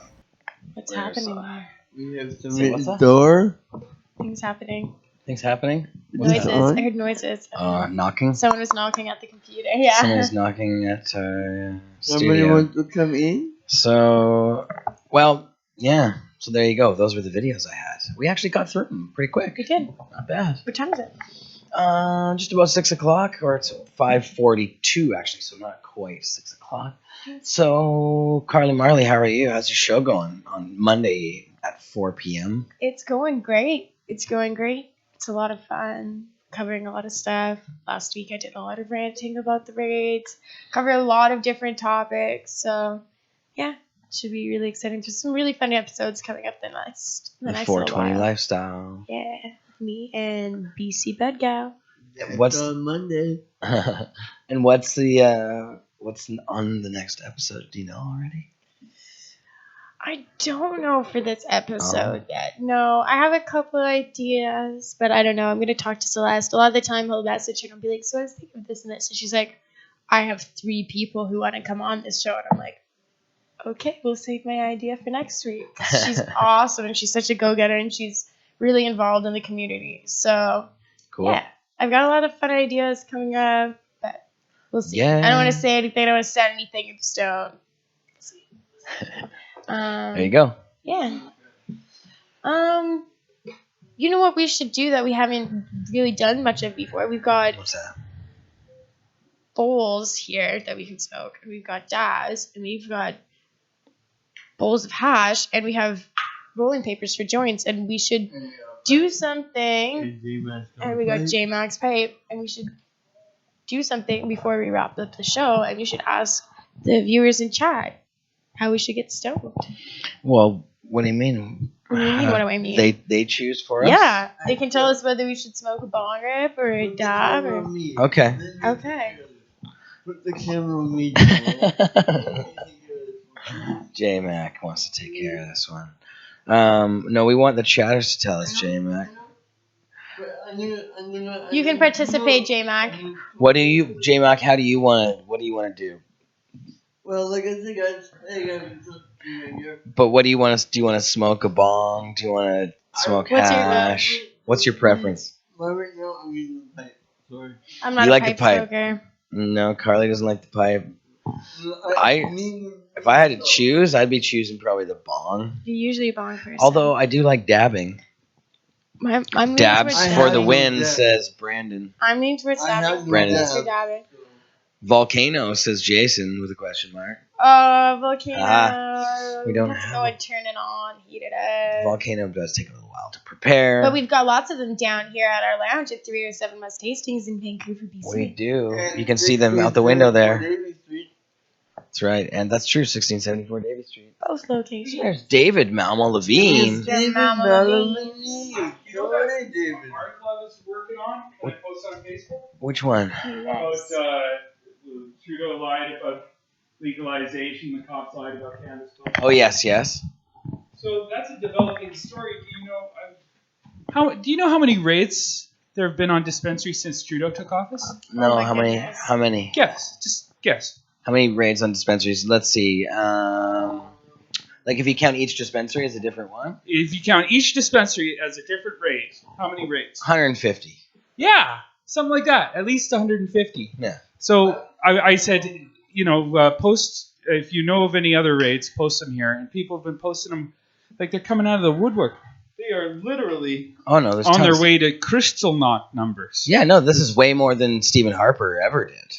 Yeah. And because they're trying to put the clamp down, man. And some people try to argue, I think Matt Elrod tried to argue that Trudeau didn't lie because he hasn't done anything yet. And until he does something, well, I mean, if there are no dispensaries left by the time they legalize, wouldn't he already have done something? Like, can't you say definitively that if he promised to include dispensaries?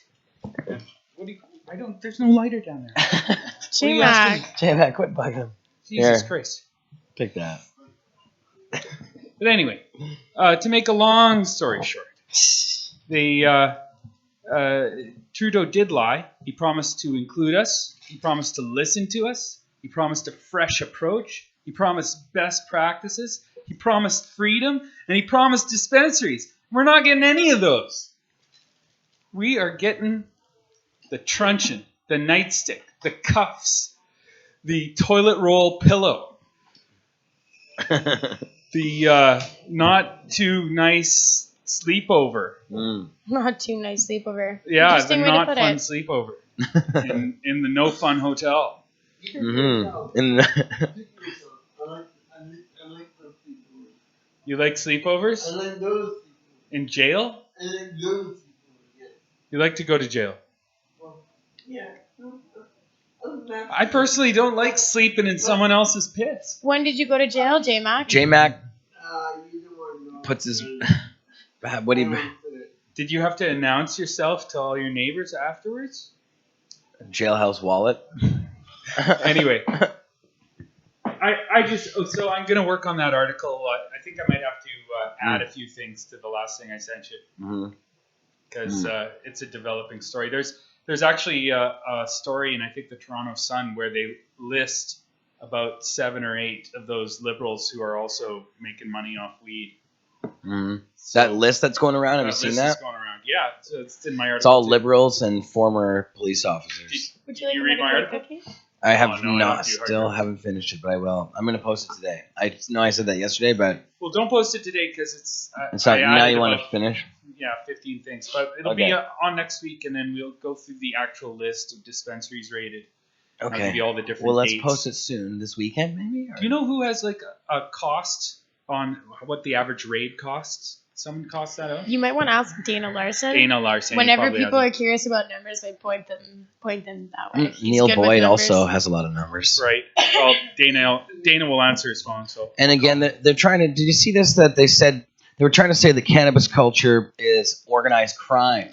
Well, technically, or that we're part of organized crime. Any 3 people breaking the law is organized crime. So if there's more than 2 people involved in the crime breaking, that's organized crime. I think they were implying that we were part of the violent crime. Oh, they were implying.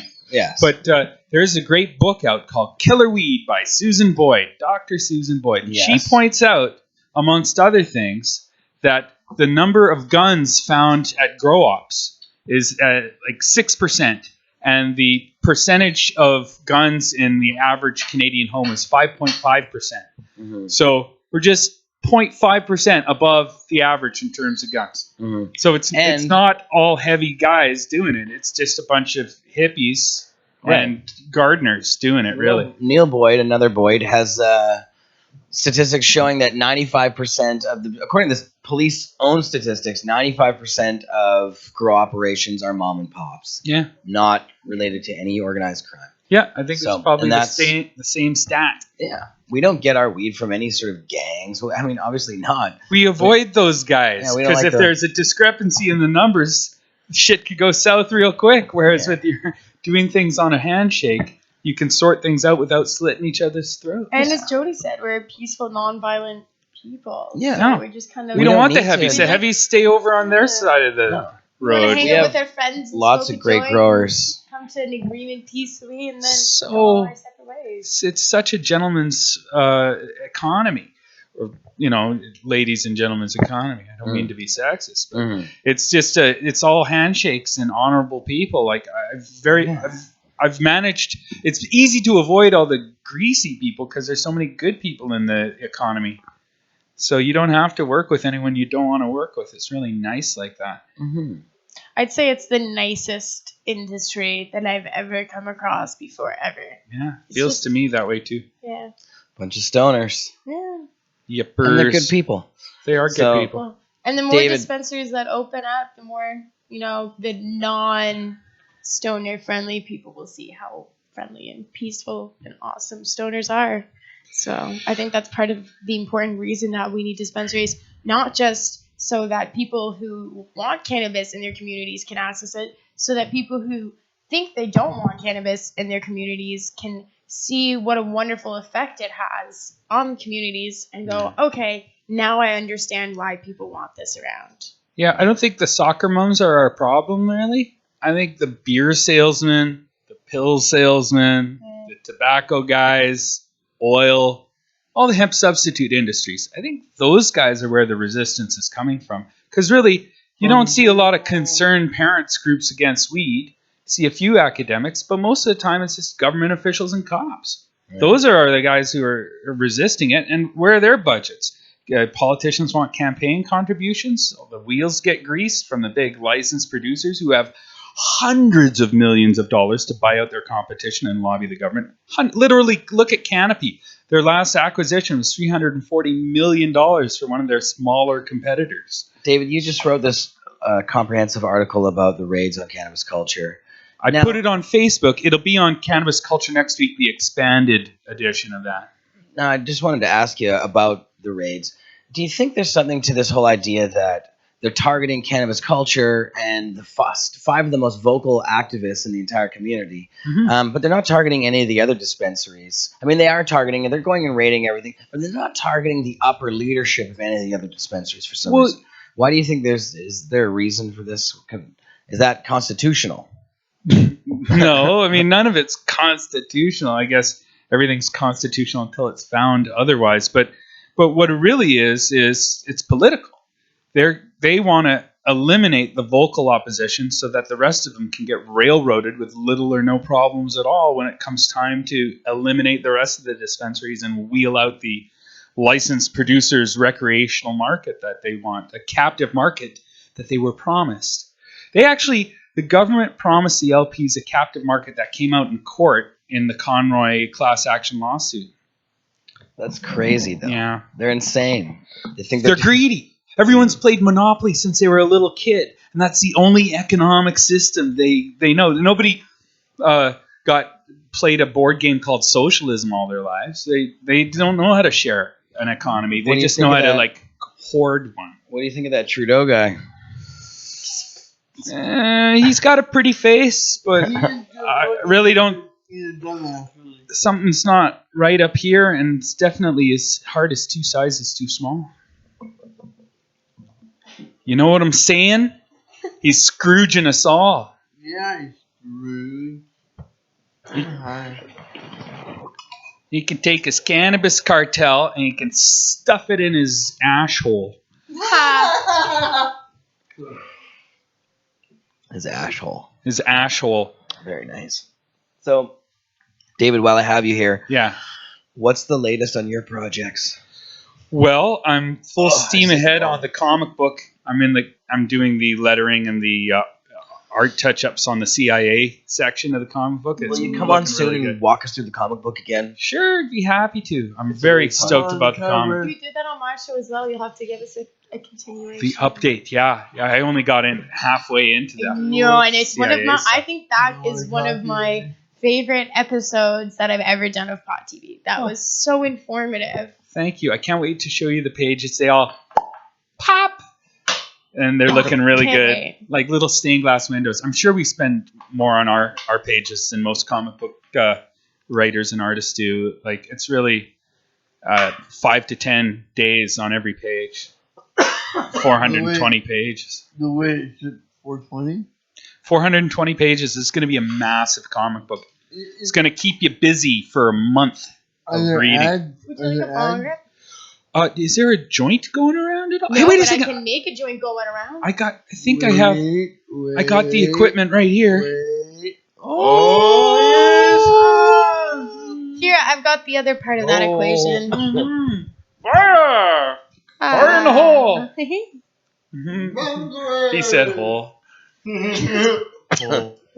So, David, as part of the plan moving forward, if we have to go and fight this as a constitutional challenge in the court system, pardon me, we may have to look again at a court case called Malma Levine. RV Malma Levine, 2003, RV Supreme Malma Court Levine. of Canada. Yeah, maybe we can revisit the whole wisdom of associating us with cannibals, people who abuse animals, people who commit incest, pimps.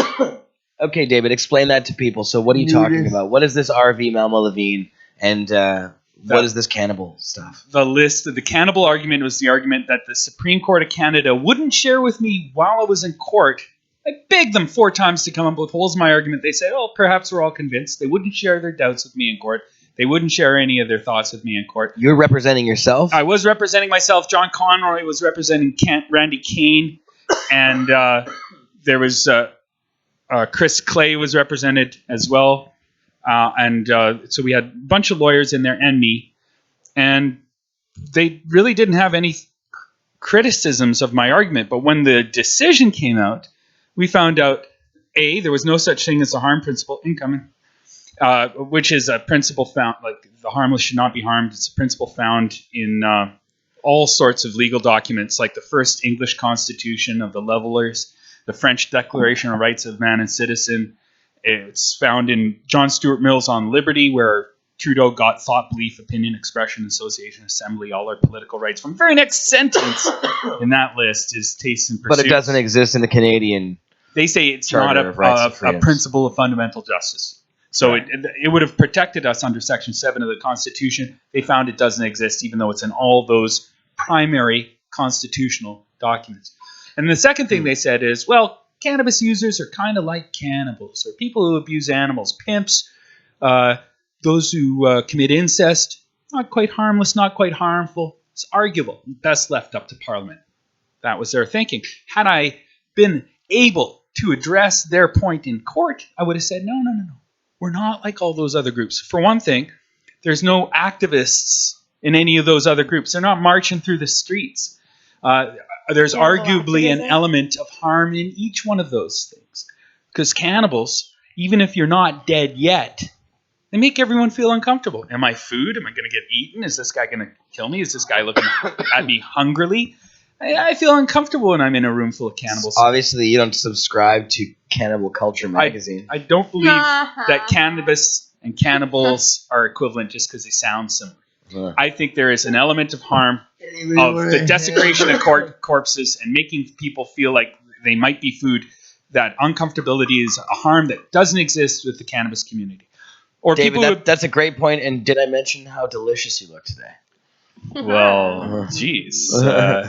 What's eating you? Anyway, and we're not like people who abuse animals, because obviously there's pain and suffering in there that doesn't exist in the cannabis community. We're not like people who commit incest, to deny the family a sanctuary, the ability to grow up in an atmosphere of you're not having to worry about getting fucked by your immediate family. And you have like certain support systems that you can rely on that wouldn't exist if there were no incest laws. And pimps, while they can be helpful, they can also be exploitative. But I mean, so can the rest of the employer-employee relationships out there. But anyway, there's an element of harm in each one of those examples they gave that doesn't exist at all with cannabis. Cannabis is a tool. You can abuse it or use it properly. You can smash your head in with it. You can build a house with it just like a hammer. But so Memo Levine found that, unfortunately, they didn't agree with my argument. They didn't agree with my Section 7 argument. There's no harm principle. Cannabis people they might not be harmless, but it's best left up to Parliament, just like these other examples. And the Supreme Court totally disappointed me. This was a charter challenge. Yeah. But it was you were arrested, though. So this wasn't something that you just took up and like, we're going to challenge the law. It was... No, I had to get arrested to get the ball rolling. Right. And that was arrested at the Herb School. No. Oh, no. This was called the Harm Reduction Club. Back in 1996, there was called the Harm Reduction Club, and we taught all the young kids safer, smarter smoking techniques, as many as we knew at the time. And we gave them a safe point of sale, quality control, a safe combustion site, and a safer, smarter smoking guide.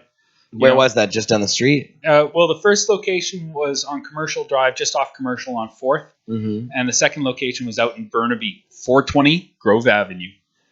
Oh, really? Yeah. 420 Grove Avenue. Yeah. In Burnaby. Salisbury and Hastings. Harm Reduction Club. Yeah. So this was the Burnaby RCMP that came in? Yeah, that operation, we called it the Dutch Embassy Flower and Tea Shop, run by the Harm Reduction Club. And the RCMP put out a whole new file on us and surveilled us and investigated us and then raided us after a couple of months. Out in Burnaby. Yeah. I didn't realize. I thought it was Brittany's territory to get busted out. Oh, well, hey, I plowed funny. Some fresh ground in there, some powder. You did. I carved some lines and some powder for others to follow. So there you go. I was getting busted for out-of-the-closet pot deals before it was cool. Because I'm a hipster. Yeah, man. Those sideburns are killing me. Yeah. I love them. They're killing your mom's thighs, too. They look like they look like you're still attached to them. Alright, listen. The face pubes you look like you're still attached to grandma's size. Can accentuate the art of love. And I touched his hand. Can accentuate the art of love. Yeah. That's, I never did hand. Ladies, line up to ready to ride the Love Stud Express. Destination convulsions of pleasure. Yeah. First ride free? Jeremy. Yeah. Yeah. Mm-hmm. Yep. It's true. It's written on all the bathroom walls. Yes. All right. So he does look like that. Yeah, like quintessential. We could take a poster of you. Quintessential what? Pervert. I was gonna say. We could have a photo of you. What about my appearance makes you think I'm a pervert? The trench coat. I don't understand. Anyway. He looks either like a sailor or like somebody who works down at a dock somewhere.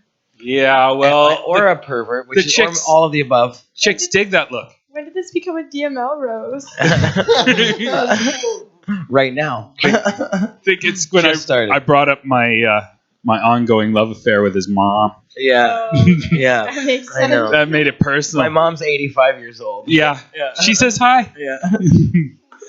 She says her hip's feeling a lot better. I love those sideburns. All right. Well, okay. Okay, so I guess I've overstayed my welcome. No, never, David. Never. Comic book. Got the comic book on the go. I'm writing a history of Reefer Madness and the demonization of cannabis, and I'm also still writing the history of the CIA, drug deals in the CIA. That one is the one I'm looking forward to. Oh man, it's going to blow everybody's mind. It's going to blow. It's going to get down on its knees and blow all y'all's mind. Mm-hmm. And blow is the thing that they like to trade. They do like blow. They like Nice smack segue. too. They've even dealt some pot in their time. Really? But it's mostly blow and smack is their go-to. can get actually more per plane load for that. Doobie. It's doobie So, time. if I said, what do you mean, David? The government deals drugs? What are you talking Government deals drugs, and there's about 100 books on the subject now. The first one was called The Politics of Heroin in Southeast Asia by Alfred McCoy. And that was like 1970, 71. And ever since then, the stuff that Dark Alliance by Gary Webb introduced us to a lot more of that. And then they made a movie about him, Kill the Messenger. If you want a crash course, watch Kill the Messenger, and double feature, watch Air America, because that's all about like the stuff that happened in the 60s. With Robert Downey Jr. With Robert Downey Mel Jr. Gibson? and Mel Gibson did a great Classic. film exposing CIA drug smuggling in Laos.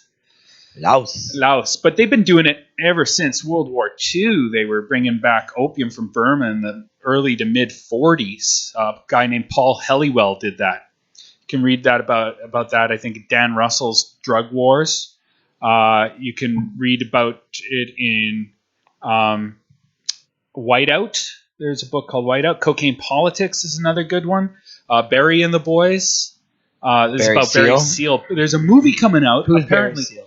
Barry Seal was the pilot responsible for most of the cocaine in the early 80s, 82 to 86. How could that be one pilot responsible? One pilot was bringing in $1 billion worth of cocaine on military cargo jets. It's dropping off at Bill Clinton's Arkansas airport, Mena, Arkansas, and working with Ollie North and supplying every organized crime outfit in the United States. They brought in... Where's the evidence that Bill Clinton was implicated? Bill Clinton was named by a bunch of people. Chip Tatum named Bill Clinton. Guy named Al Martin was naming names. Who are these people? These are whistleblowers and people... and Barry Seal actually named Bill Clinton as well. When people got in trouble with the law, they tried to cut deals. Sometimes they couldn't cut deals, and then they blew the whistle. Just out of spite. Like, fuck you guys. Where did Barry Seal blow the whistle on Clinton? Well, he wrote a Boss Hogs list. If you type in Barry Seal, S-E-A-L, B-A-R-R-Y, S-E-A-L, and Boss Hogs list. That was his list of all the major cocaine kingpins of the world. And Bush and Clinton were on that. Other guys go into the Clinton cover-up, the Clinton connection, all this stuff about Mena. If you type in Mena and Clinton and cocaine, you'll find a ton of stuff on that. But how much of it is credible and how much is Alex Jones? None of it's Alex Jones. No. All of it is credible because it's corroborated by so many sources, and they're all in my book. Like, I'm just playing devil's advocate. Yeah, no, I looked into it. I thought, wow, this is interesting. I wonder else who says that. And then when the books started piling up, and I had to put them all in a special room in my house because there was too many of them, I was like, wait a second here. There's something to this story. And then Russ Baker came out with a book called Family of Secrets, which looks very closely into the Bush family. And one of the things that I find very interesting is Bush is one of the only guys in America, can't quite remember when or where he was when Kennedy was shot. For the longest time, he couldn't remember, and then he came up with a cover story. Funny. But this guy, Russ Baker... George H.W. Bush. George H.W. Bush, 41st President of the United States. Back in 1963, he was actually running around being the bag man for the anti-Castro Cubans who were trying to invade Cuba. Bay of Pigs type stuff. He found Felix Rodriguez and added him to the team of Operation 40. Felix later went on in 1967 to kill Che Guevara. How do we know that Bush was doing this? Well, we know from documents and from people who knew him. There's just it's a constellation of evidence, but there's two really good documents that point to George Bush. One was his cover story. He flew to Tyler, Texas right after JFK was shot, which is just outside of Dallas. And then he phone called in a warning on somebody else who actually had nothing to do with the assassination. But it would establish that he was in Tyler, Texas at 1:45, and Kennedy was shot at 12:30. So he established his alibi. But Hoover, who was having a fight with Bush at the time, established that George Bush of the CIA, and he tied him to the Miami Cubans, and he just left this memo to be found years later. And Bush tried to say it was another George Bush. They went and they talked to that other George Bush. He said, I didn't remember seeing the memo. I wouldn't have been a clearance. I wouldn't have had a clearance enough to see it. I was a small time George Bush, not a big time George Bush. And what did it say? Oh, the memo just said that George Bush briefed us on the reaction to the Miami Cubans. George Bush of the CIA. And you're not even supposed to out agents in your memos like that. You're not supposed to leave it where people can find it. But Right. Hoover apparently hated the guy. Oh, Jesus. I'm so high, I'm going to pass this on. And but Bush, of course, Bush is a became CIA brat. But if there's anyone who was born to be a CIA director, it was Bush. His father was Prescott Bush. Because of Skull and Bones and Prescott Bush. Skull and Bones is basically the fraternity at Yale most responsible for the creation of the CIA. Prescott Bush was right in there on Jupiter Island along with Robert Lovett and Averell Harriman. What is Jupiter Island? Jupiter Island is a very, very rich, one of the richest islands in just off the coast of America in Florida. And this is where super rich people live. Prescott Bush, Averell Harriman, Robert Lovett, all these guys are Skull and Bones. All these guys were living on Jupiter Island. They were pivotal in the creation of the CIA in 1947. And what you see here... With Allen Dulles? With Allen Dulles and the rest of these guys... some of which who were involved in drug smuggling from the very beginning, like John Singlaub and E. Howard Hunt. Mm-hmm. Like these are familiar, names to people who know about the CIA. Iran-Contra, Watergate. All these guys are on the same team. It's the same effing freaking secret team that was the army that they created for the invasion of the Bay of Pigs. They failed at the Bay of Pigs. They got their army back after negotiating their guys out of Castro's prison. And instead of continuing to invade Cuba, they put these guys to work smuggling drugs and killing people.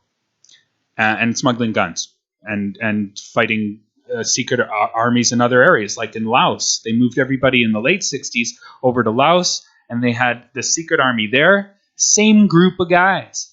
And then in the 70s and 80s, when assassinations had to take place, like Bob Marley and John Lennon, Peter Tosh, same group of guys.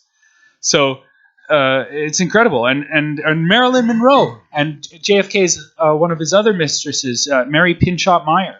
These women kept diaries. Their diaries went missing after they died, mysteriously. And these diaries were said to have contained things that the Kennedys told them in the middle of the night. Mm-hmm. About this secret team of drug smuggling, assassinating CIA guys. Oh, shit. Yeah. So it's a very interesting story. Well, Kennedy broke the CIA up, hated Allen Dulles, fired him. He fired the top three guys, but they had created all these banks and these airplane companies, Air America, and all these entities that could exist on its own. The CIA just went along as a private institution. Yeah. It had its own... But they also said, budget. They also said, oh, the old man is going to take care of business, and that was Allen Dulles, and he came back and set the whole damn thing up. He did. He was instrumental in the assassination of Kennedy, but there were two guys who were in Dallas at the time in the CIA. George H.W. Bush. George H.W. Bush, and the other guy was a guy named Edward Lansdale. He was the highest-ranking member of the CIA in Dealey Plaza that day.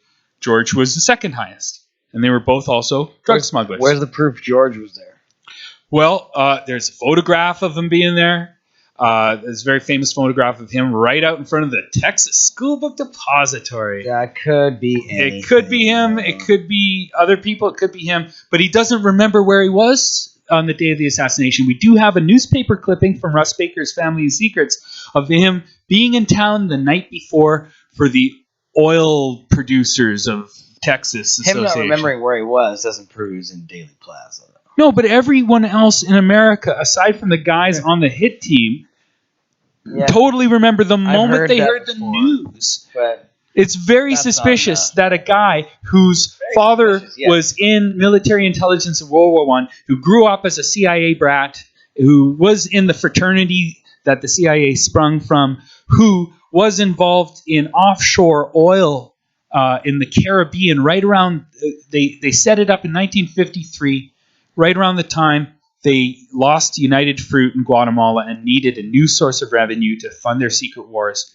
And this was supposedly, according to multiple sources, how George Bush operated. He used his oil company as a cover, and according to Barry Cooper, his crew was never checked when they went to and from work every day by customs, so they were free to offload whatever they wanted.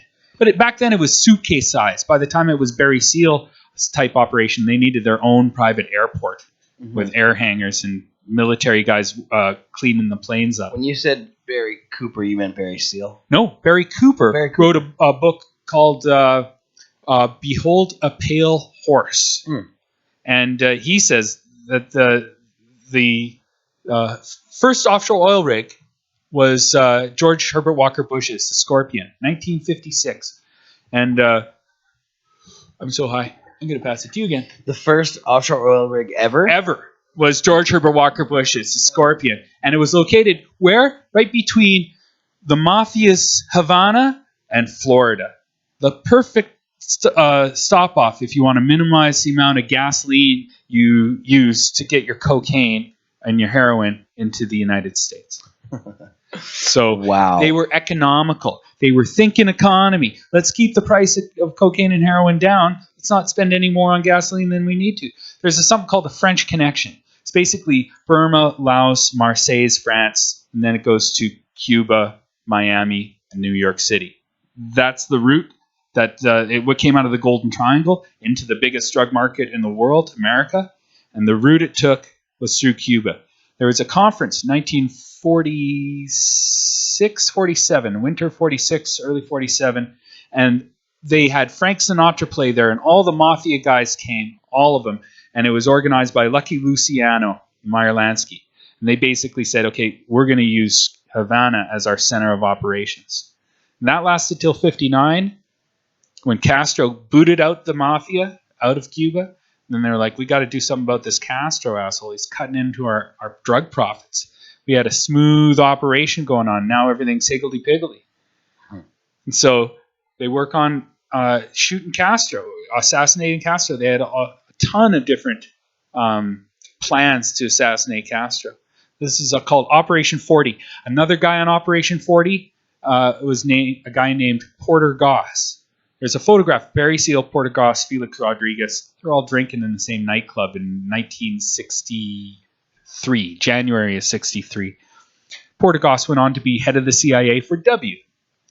Barry Seal was assassinated, I think, a week or 2 weeks after he threatened George Herbert Walker Bush on the telephone. And then Felix Rodriguez, well, he came and visited Bush in the White House when Bush was president. Twice. He talked about old times, probably Bay of Pigs invasion, stuff like that. I think he still wears Shay's wristwatch as a token, a memento. Yeah, so these guys do bad things with drug profits. And one of the reasons we got to legalize all drugs is so that the CIA doesn't have a slush fund to murder, torture, and organize armies and military coups. Yep. Good call. Yeah, we should let people vote for who they want as leadership. We shouldn't just allow the CIA to run the world as it likes, because it's not working well for anybody, really, except for the CIA. And even they don't realize what a paradise this world would be if we left it up to hippies to organize their events rather than psychotic, aggressive, steroid-driven, intolerant, mongoloid fucktards. So the cocaine smuggling continues then? To this day, KBR, Kellogg Brown and Root, DynCorp, these are proxy armies of the CIA. Privatized CIA guys who are doing basically the same thing, but just doing it in the private sector. There's no accountability. There's no oversight. There's no Senate committee looking into what they're doing. It's all off the books and out of the way. What do they do? Well, Clinton, to his credit, shortened the supply lines that was for heroin, and instead of the Golden Triangle, they switched to the Golden Crescent, which is Iran, Afghanistan, and Pakistan. And the Golden Crescent, the supply lines went through Serbia. That's why Clinton had his little Serbian war there, just to get the supply lines all sorted out. And they cut, because Bush, George Herbert Walker Bush, his supply line went through Russia. was like 5, 6, 7 times as long as the Clinton supply lines. So all the heroin was grown in Afghanistan, went through Iran and into Europe that way, directly, straight in. And that has been, I think, basically what's maintained right now. In Afghanistan, there's military militiamen, mercenaries from the United States guarding heroin production, opium growing, and just guarding the whole thing for the CIA and for these other groups that are working with the CIA. Bad guys. They want all the right wingers to make all the money off heroin, and then there's some left wing cocaine guys in Colombia, but mostly it's right wing there too. It funds all the things they need done that people won't vote in budgets for them to do. These are off the books, no paperwork, suitcases, handshakes, and it goes to do really, really bad things and cause suffering and pain and unnecessary hardships and a lack of democracy and fascism and torture and all the worst things in the world. They go to fund all the worst things in the world. Have you ever read that John Perkins book, Memoirs of an Economic Hitman? No, but I saw an interview with that guy. You should read that book. Yeah. It's pretty bizarre. And then he talks about how the CIA and these intelligence groups, agencies, have corporations. Yeah. They have complete dummy corporations. Oh, big, yeah. massive ones. Yeah, they started doing that right away from the beginning. Yeah. Paul Helliwell, Helliwell. Paul Helliwell is an interesting figure. He was the CIA's first drug dealer. He started paying informants with opium. And then he started bringing the opium back to fund things. He's like, hey guys, look at all this cash. Customs agents aren't cleared to look in my briefcase. Amazing. Let's keep doing this. I think some of this cash might come in handy. Some of the things we want to do in the world. That's really smart. And that's how the ball got rolling. Wow. Huh. And he set up where's that Castle information Bank available? He set up all these banks. Well, geez, Google Paul Helliwell. There, a lot of it's on the net, and then a lot of it's in books. Dan Brown, The Drug War, mentions it. I think he's mentioned in Cocaine Politics. Peter Dale Scott. I think there's one called Dale Scott is awesome. Yeah, Peter Dale Scott. It is awesome. He's done a lot of work into the Dallas connection of these. Do you know how many guys on the Watergate the burglars were also drug smugglers? It's crazy coincidence. The coincidences just keep piling up till they're no longer coincidences. They're a constellation of evidence.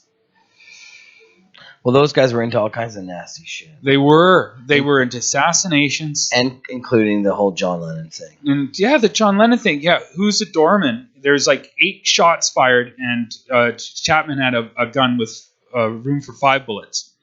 He didn't reload. Who's the doorman at the Dakota? He was former military or something?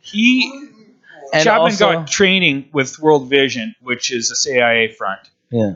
And then the YMCA, which is another CIA. And wasn't his psychologist a military psychologist who was also Sirhan psychologist? I think there's psychiatry overlap there, yes. And all of that's in my book. And there's overlap with the Mansons as well. What the fuck? I know. Who would give Charles Manson a credit card and a black VW microbus in 1967 and say, go Charlie, go out into the children, lead them? Who would do that? Who would teach Charlie Scientology so he was really good at brainwashing and mind control? Who would do that? I don't know. What would be, and why is Charlie trying to start a race war and blame it on the Beatles?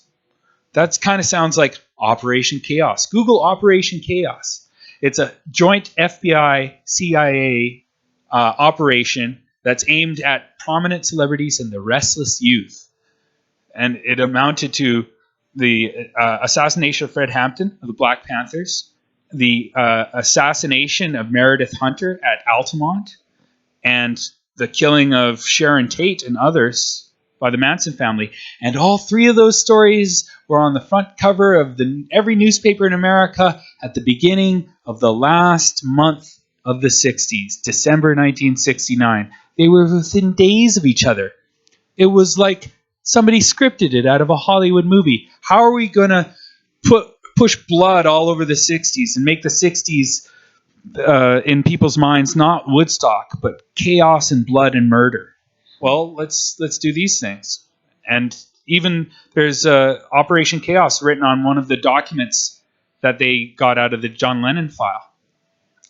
So there's a lot going on here, and I think after a while, when the coincidences number in the hundreds, they're no longer coincidences anymore. They're just powerful people using their influence to get what they want. Again, what else is new? MK Ultra mind control slave. MK maybe? Ultra, yeah, they've been they tested out mind control and truth serum drugs since they discovered it. Since the CIA was the OSS, since World War II, they were doing this. Catcher in the Rye in the back pocket deal. Yeah, Catcher in the Rye. What are the odds it's the favorite book of more than one assassin? Is that so? Was that Mark Chapman as well? Mark Chapman and also the guy who shot at RFK. Yeah. That's No. Saran. Saran. That's a different interesting story there. Just like John Lennon, there is a Cuban from the Bay of Pigs invasion, an alumni, one of those guys who was working as a security guard and who was in a position to do the coup de grace against RFK. Bobby Kennedy was killed by a shot from the back of his ear, from the back of his right ear.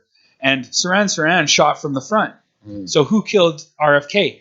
Well, in a lot of the photographs of him lying on the ground like that, he's holding a tie in his hand, or he has a tie just right outside his hand.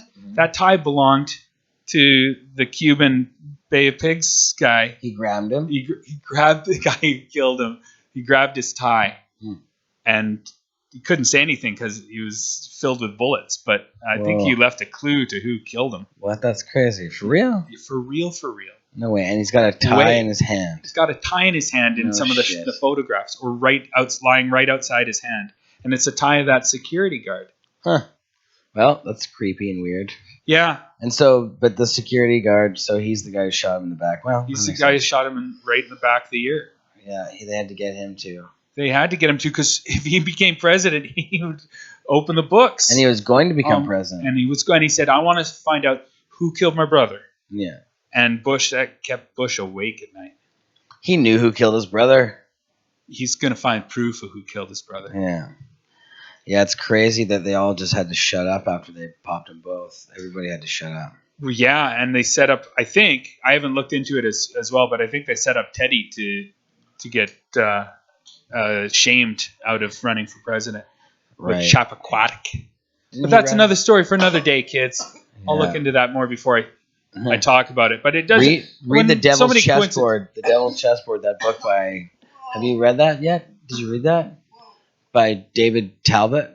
No, I haven't read that. Oh, David, you should read that. Yeah.